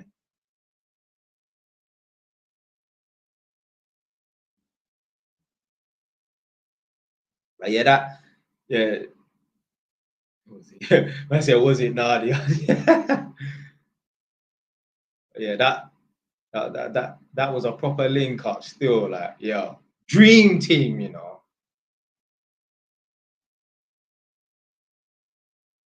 Why did Sass get run out of the ends? What, the little young one? What, did he get run out, yeah? Is it true? I don't know. He was 3 years younger than me, 4 years younger than me, so I don't even know what happened. He got run out, yeah? Oh shit.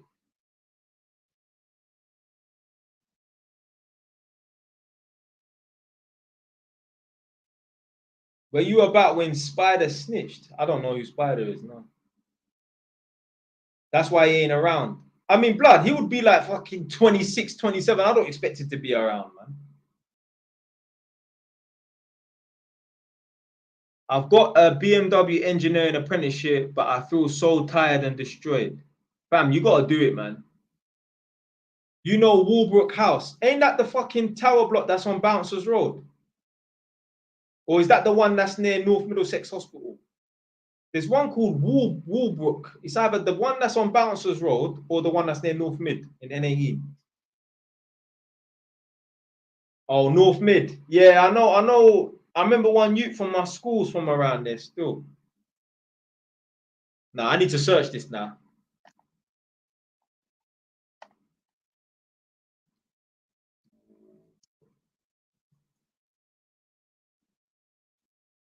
Yeah, nice. Yeah, it's definitely near. It's the one on Bouncers Road on its own. Do you know what? Yeah, no, I don't tell lies. Do you know what? Yeah, my stepdad, yeah, is slightly like a hero, you know. So he was riding his bike near Bouncers Road, and he noticed one of the flats was on fire. You know, yeah, he went into that flat block and helped evacuate the flat block. You know, they wanted to put him in the paper in the local Enfield Independent, Enfield Advertiser, whatever one it was. But my stepdad, he don't like cameras and stuff, so he said no. But yeah, he helped go into the flat and evacuate the block. This was after that Grenfell Tower thing. Man, do you know someone? Yeah, I know him. I know him still. Yeah, they nearly pitched him a couple times still. So this person that you're talking about, he nearly got pitched a couple times still.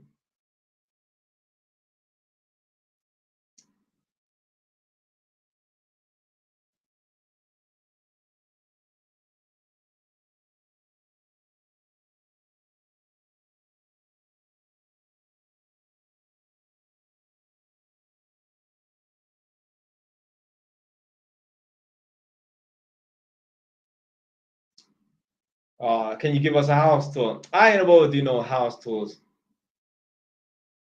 Do you have any pets? I mean, this is the house tour you get. That's my kitchen over there.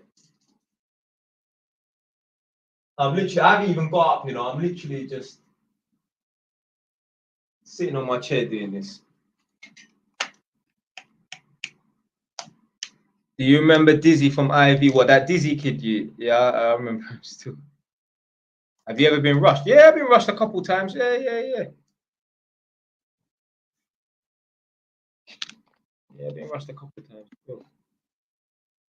Would you advise someone 80 self-employed to pay taxes ASAP or not? Yeah, man, pay your taxes, man. For the purpose of social media advice, pay your taxes, man. Someone said, answer my question. Are you paying 25% on house deposits? Yeah. 25% on house deposits, yeah. Right, I'm coming off in a couple minutes because I was supposed to come off at 10:30, man.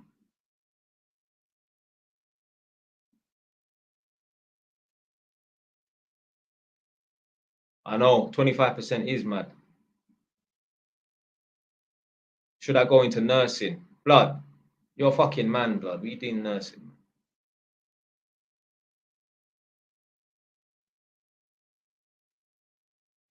Thoughts on 6-month gas course. If you become a fully qualified gas engineer, then yeah, do it. Bro always runs the streams late. Yeah, not supposed to, though.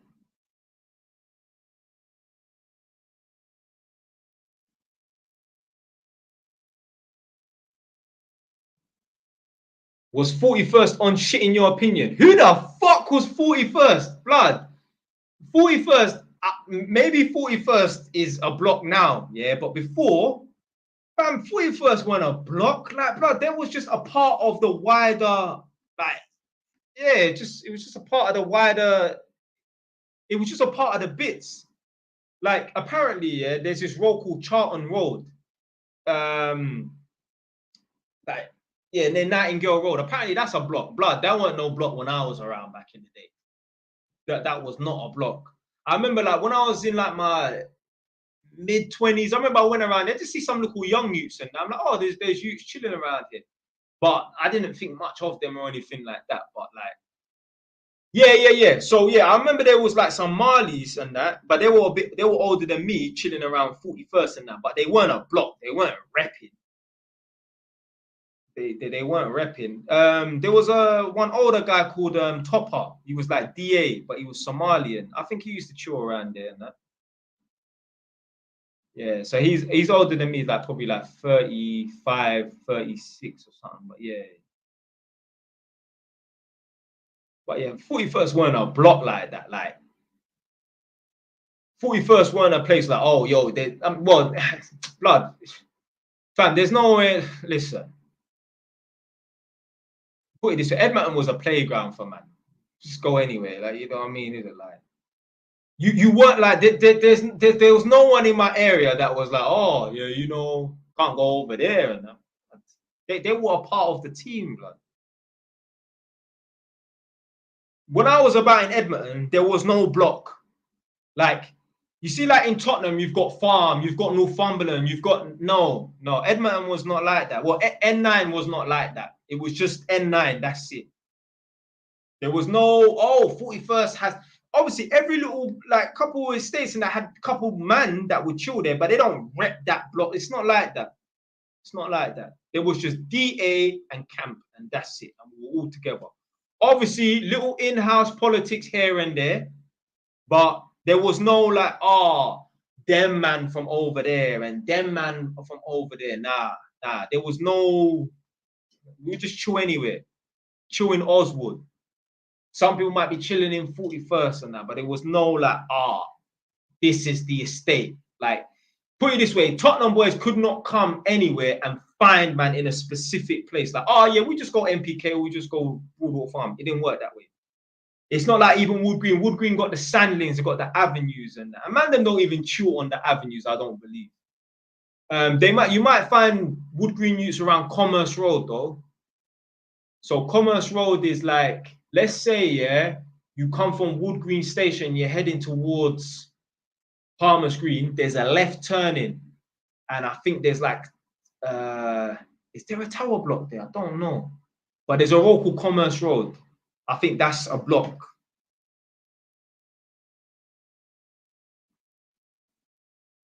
Who got poked by Enfield? I remember jumping off the bus. Someone got stabbed on the bus station. Oh, that was one of my guys, you know. Did he get stabbed 19 times? Or are you talking about the person that got their guts opened up at Edmonton Green Station?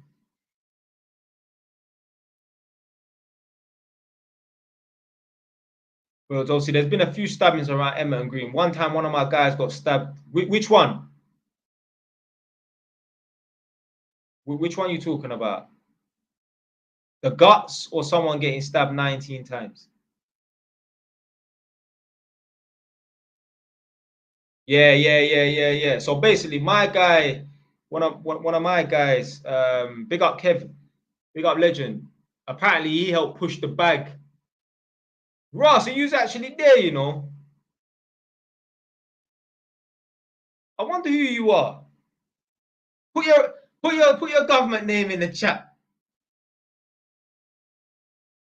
Is your name actually Mo though? It must be Mo, isn't it? I'm trying to think. Do I remember a Mo? Nah, the only Mo I remember is the Canadian one still. Maybe if I saw your face, I'd probably know who you are.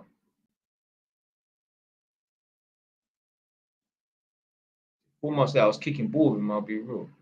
So was you a part of the A team then, yeah?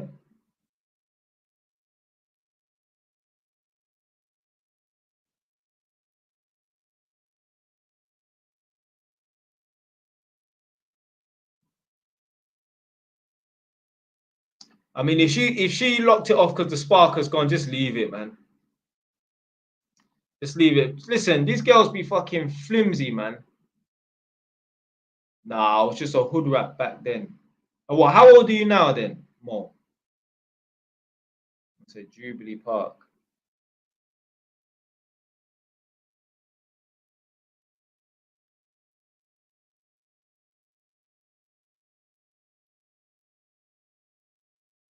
So yeah, Mo, how old are you right now? You must be the same age as me. If you remember that incident when man got stabbed, yeah.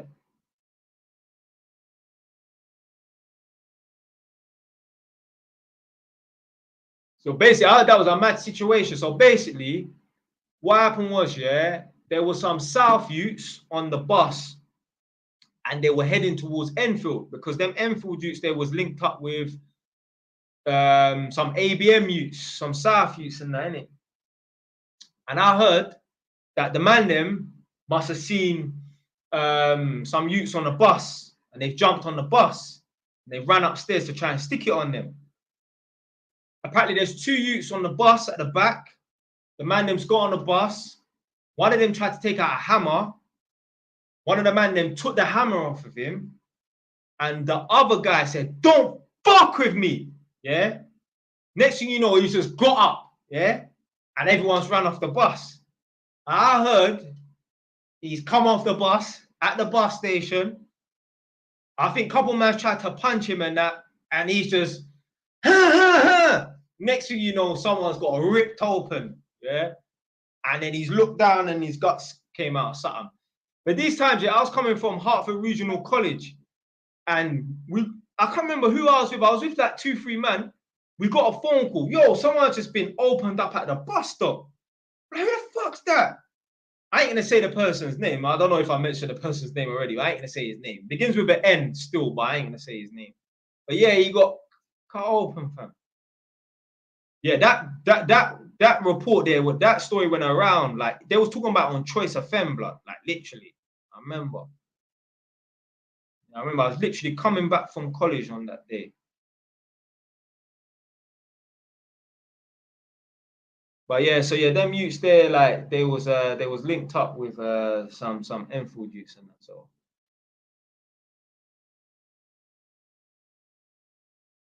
Nana from Edmonton.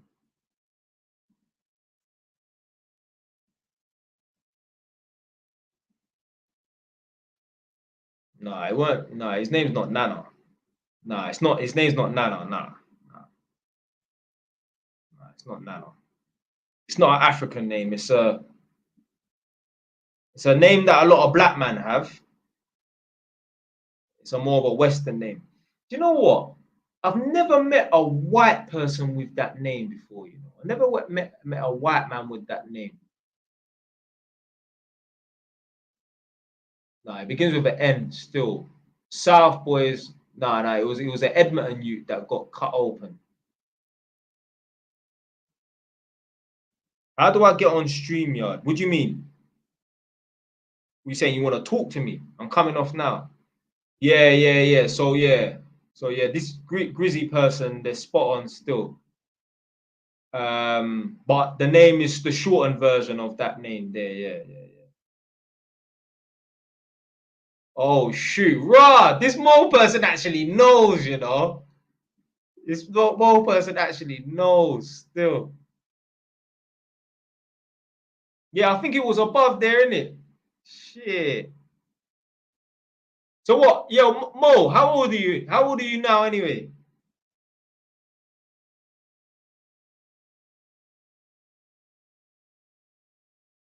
Mo was your op back in the day. Nah, man.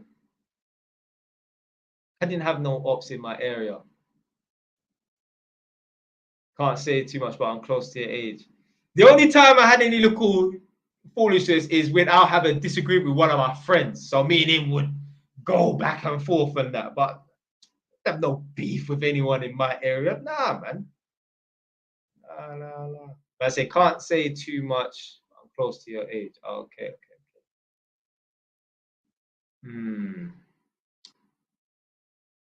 I know what school you went to. Did you go to a school in the Enfield, in not Enfield Borough, but Enfield itself?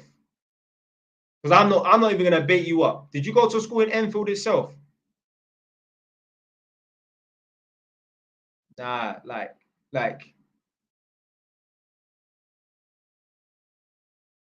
does one of your brethrens or one of your schoolmates, is he from my estate? And he wasn't on road back in the day, but then he turned into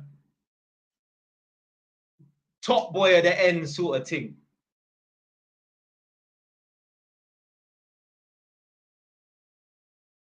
I'm not baiting the estate. I'm not baiting my estate. I'm not, even if you put down, I'm not responding. But oh no, shit. No. I'm thinking of someone. Nah, I'm thinking of some Joey. Nah.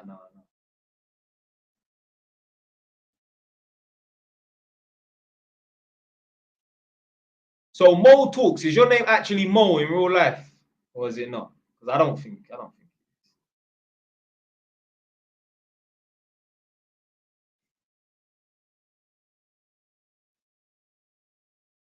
You into crypto? Nah. Ah. Oh, if his name is Muhammad, I remember him still.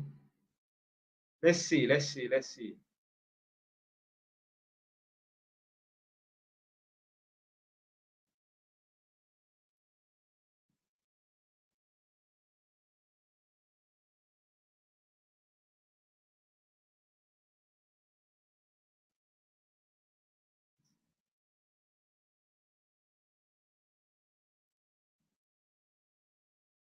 I used to kick ball next to the youth club camp.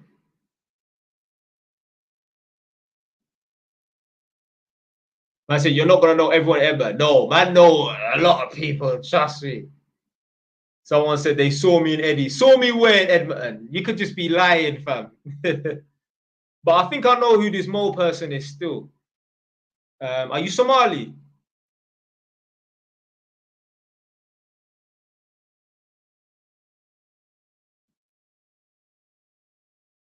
Let me know if you're Somali. If it's the one I'm thinking of.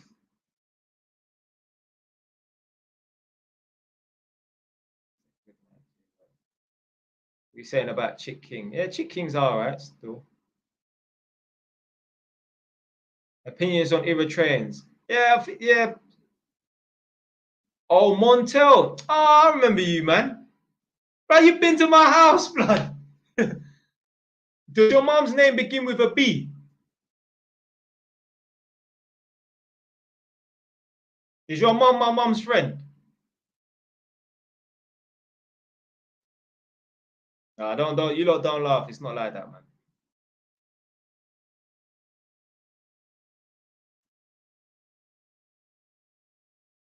Let's see what he says. It's mad how you just got people in the live watching you. You don't even know who they are, fam. No, I don't think so.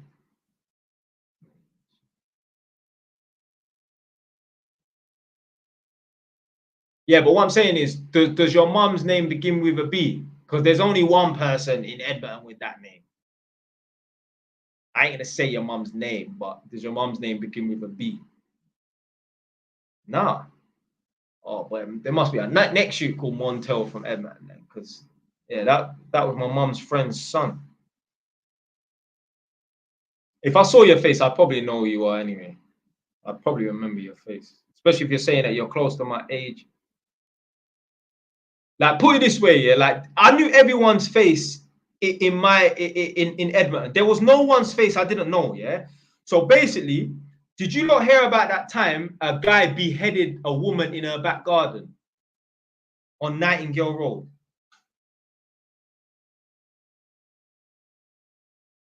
So one time, yeah, like I can't remember what I was doing. I think I was coming back from college or something.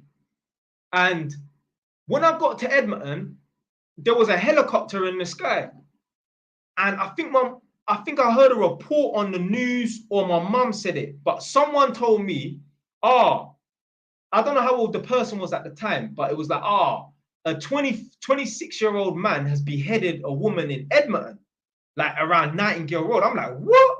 I'm like, who the fuck's that? Like, I'm thinking, yo, I should know this person's face or name. But I see the picture, bro. I sat in the fucking house with this guy, blood. Yeah? I know who this guy is, bro. I had a brethren that used to live on Nightingale Road. I mean, he probably still lives there now. And the guy that beheaded the woman, yeah, like me, that was my friend's older brother's friend. He was smoking too much weed and he thought the pigeons were telling him to kill someone or something like that. Yeah, the woman used to have a shop on Church Street. She used to have like a cafe on Church Street, like silver, something like that. Madman, bro. But yeah, that's what I'm saying. Like, bro, I know everyone's face. Even if I don't know you to chat to you, I'll know your face. But, bro, when you're on road and you're doing nothing and you walk around in circles in your area, you're going to know everyone's face. You're going to know everyone's face.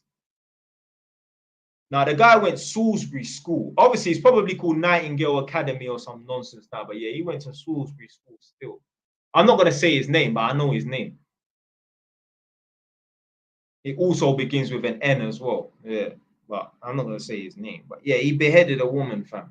Now, when they say beheaded, I don't think he actually cut the woman's head off. But I don't know. Is he still in jail? I don't know. Probably. How do you deal with when you remember people and they don't remember you? What do you mean? It don't affect me. If you don't remember me, you don't remember me. You have to act like you don't remember them either.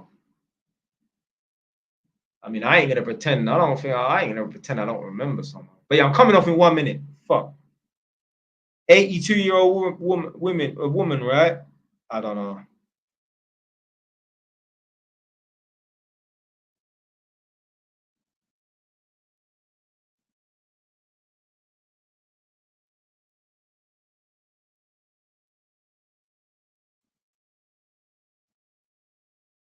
So a guy said, yeah, the woman said, this girl told me she loves a gangster, but I'm not a gangster. So what do I do? Find a girl that loves guys that are not gangsters then. Don't worry about trying to fit in to a girl's archetype of a man that she likes, because you're trying to be something that you're not. And frauds and fakes always get exposed. Imagine me, yeah, pretending to be on road, pretending to, yeah, man used to roll with Edmonton, man. But you ain't got no stories and that. Like, you lot can tell man was about all these names, all these events, very detailed. I'm talking about ABM youths on a bus going towards Enfield. Like, man was really about. If you wasn't about, you wouldn't know this information. Even bullshit like, this person from this school was the strongest, and I bumped into this person's sister in prison and shit like that. Like, yo, yeah. If a man was a fake, a man wouldn't know all these detailed stories and that. S-Man, do you remember S-Man? I would know the face. Certain man have tag names and that, but I don't know them by their tag name. I just know them by their government name. Because certain man's tag name didn't really, yeah, man, yeah. Yeah, that last name that you did put down, this most recent comment here, something man know him. Yeah, that's Solomon. Ooh, who's Solomon? Solomon. Not from Edman anyway. Nah, I don't remember Solomon. Do you remember Michael? Ah, you lot are just making stuff up. Michael, Nick. Like last 60 seconds, yeah.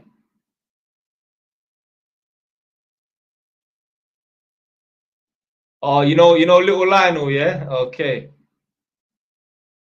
Yeah, we never called him small Lionel. We called him little Lionel. Man said, "Do you know? Do you remember Bob? Yeah. You remember Tom? There weren't no Toms."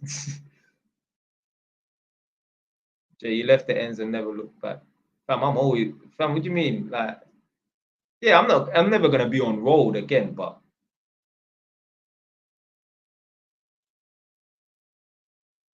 oh, you're talking about he works at that shop. Everyone, I think his name is Everyone or something like that. He works at that Smith's place, isn't it? Yeah, he works. Yeah, I think he works at that Smith's barber shop. I think his name's Everyone. Yeah, he was Lionel's cousin, I think. Yeah.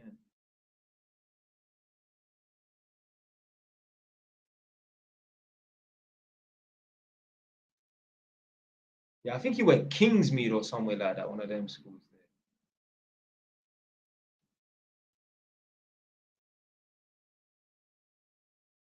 But yeah, I know that you there still, yeah. Last 60 seconds. I'm not playing now.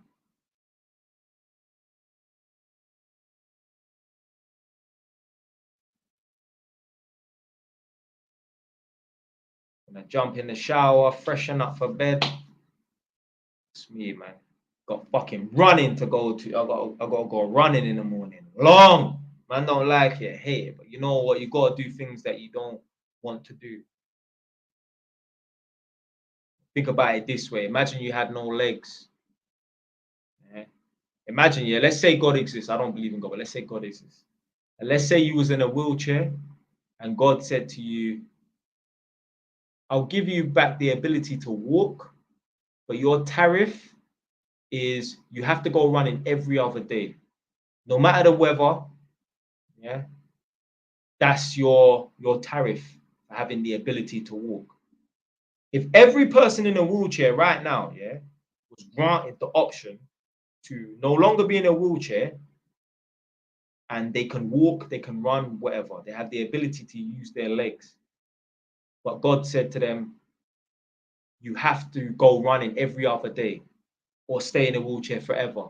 They will say, give me the ability to walk and I will go running every other day. Yeah, no, I don't believe in God at all. At all. Never, no. But yeah, I'm done now anyway. So I'll see you on the next one, yeah? To be fair, this week, I weren't even going to go on. But it's true, say I only done like 3 jobs today at work. And I thought, yeah, you know, let me do something more. Let me just do a live then. For some reason, I feel tired today as well. I didn't even do that much work. I done like 3 hours work today and I feel tired. So. But yeah, right. I'll see you lot next week, yeah? More, maybe not. Maybe not next week. Because I wasn't supposed to come on this week. I'm going to see you in Edmonton. Is that a threat, yeah?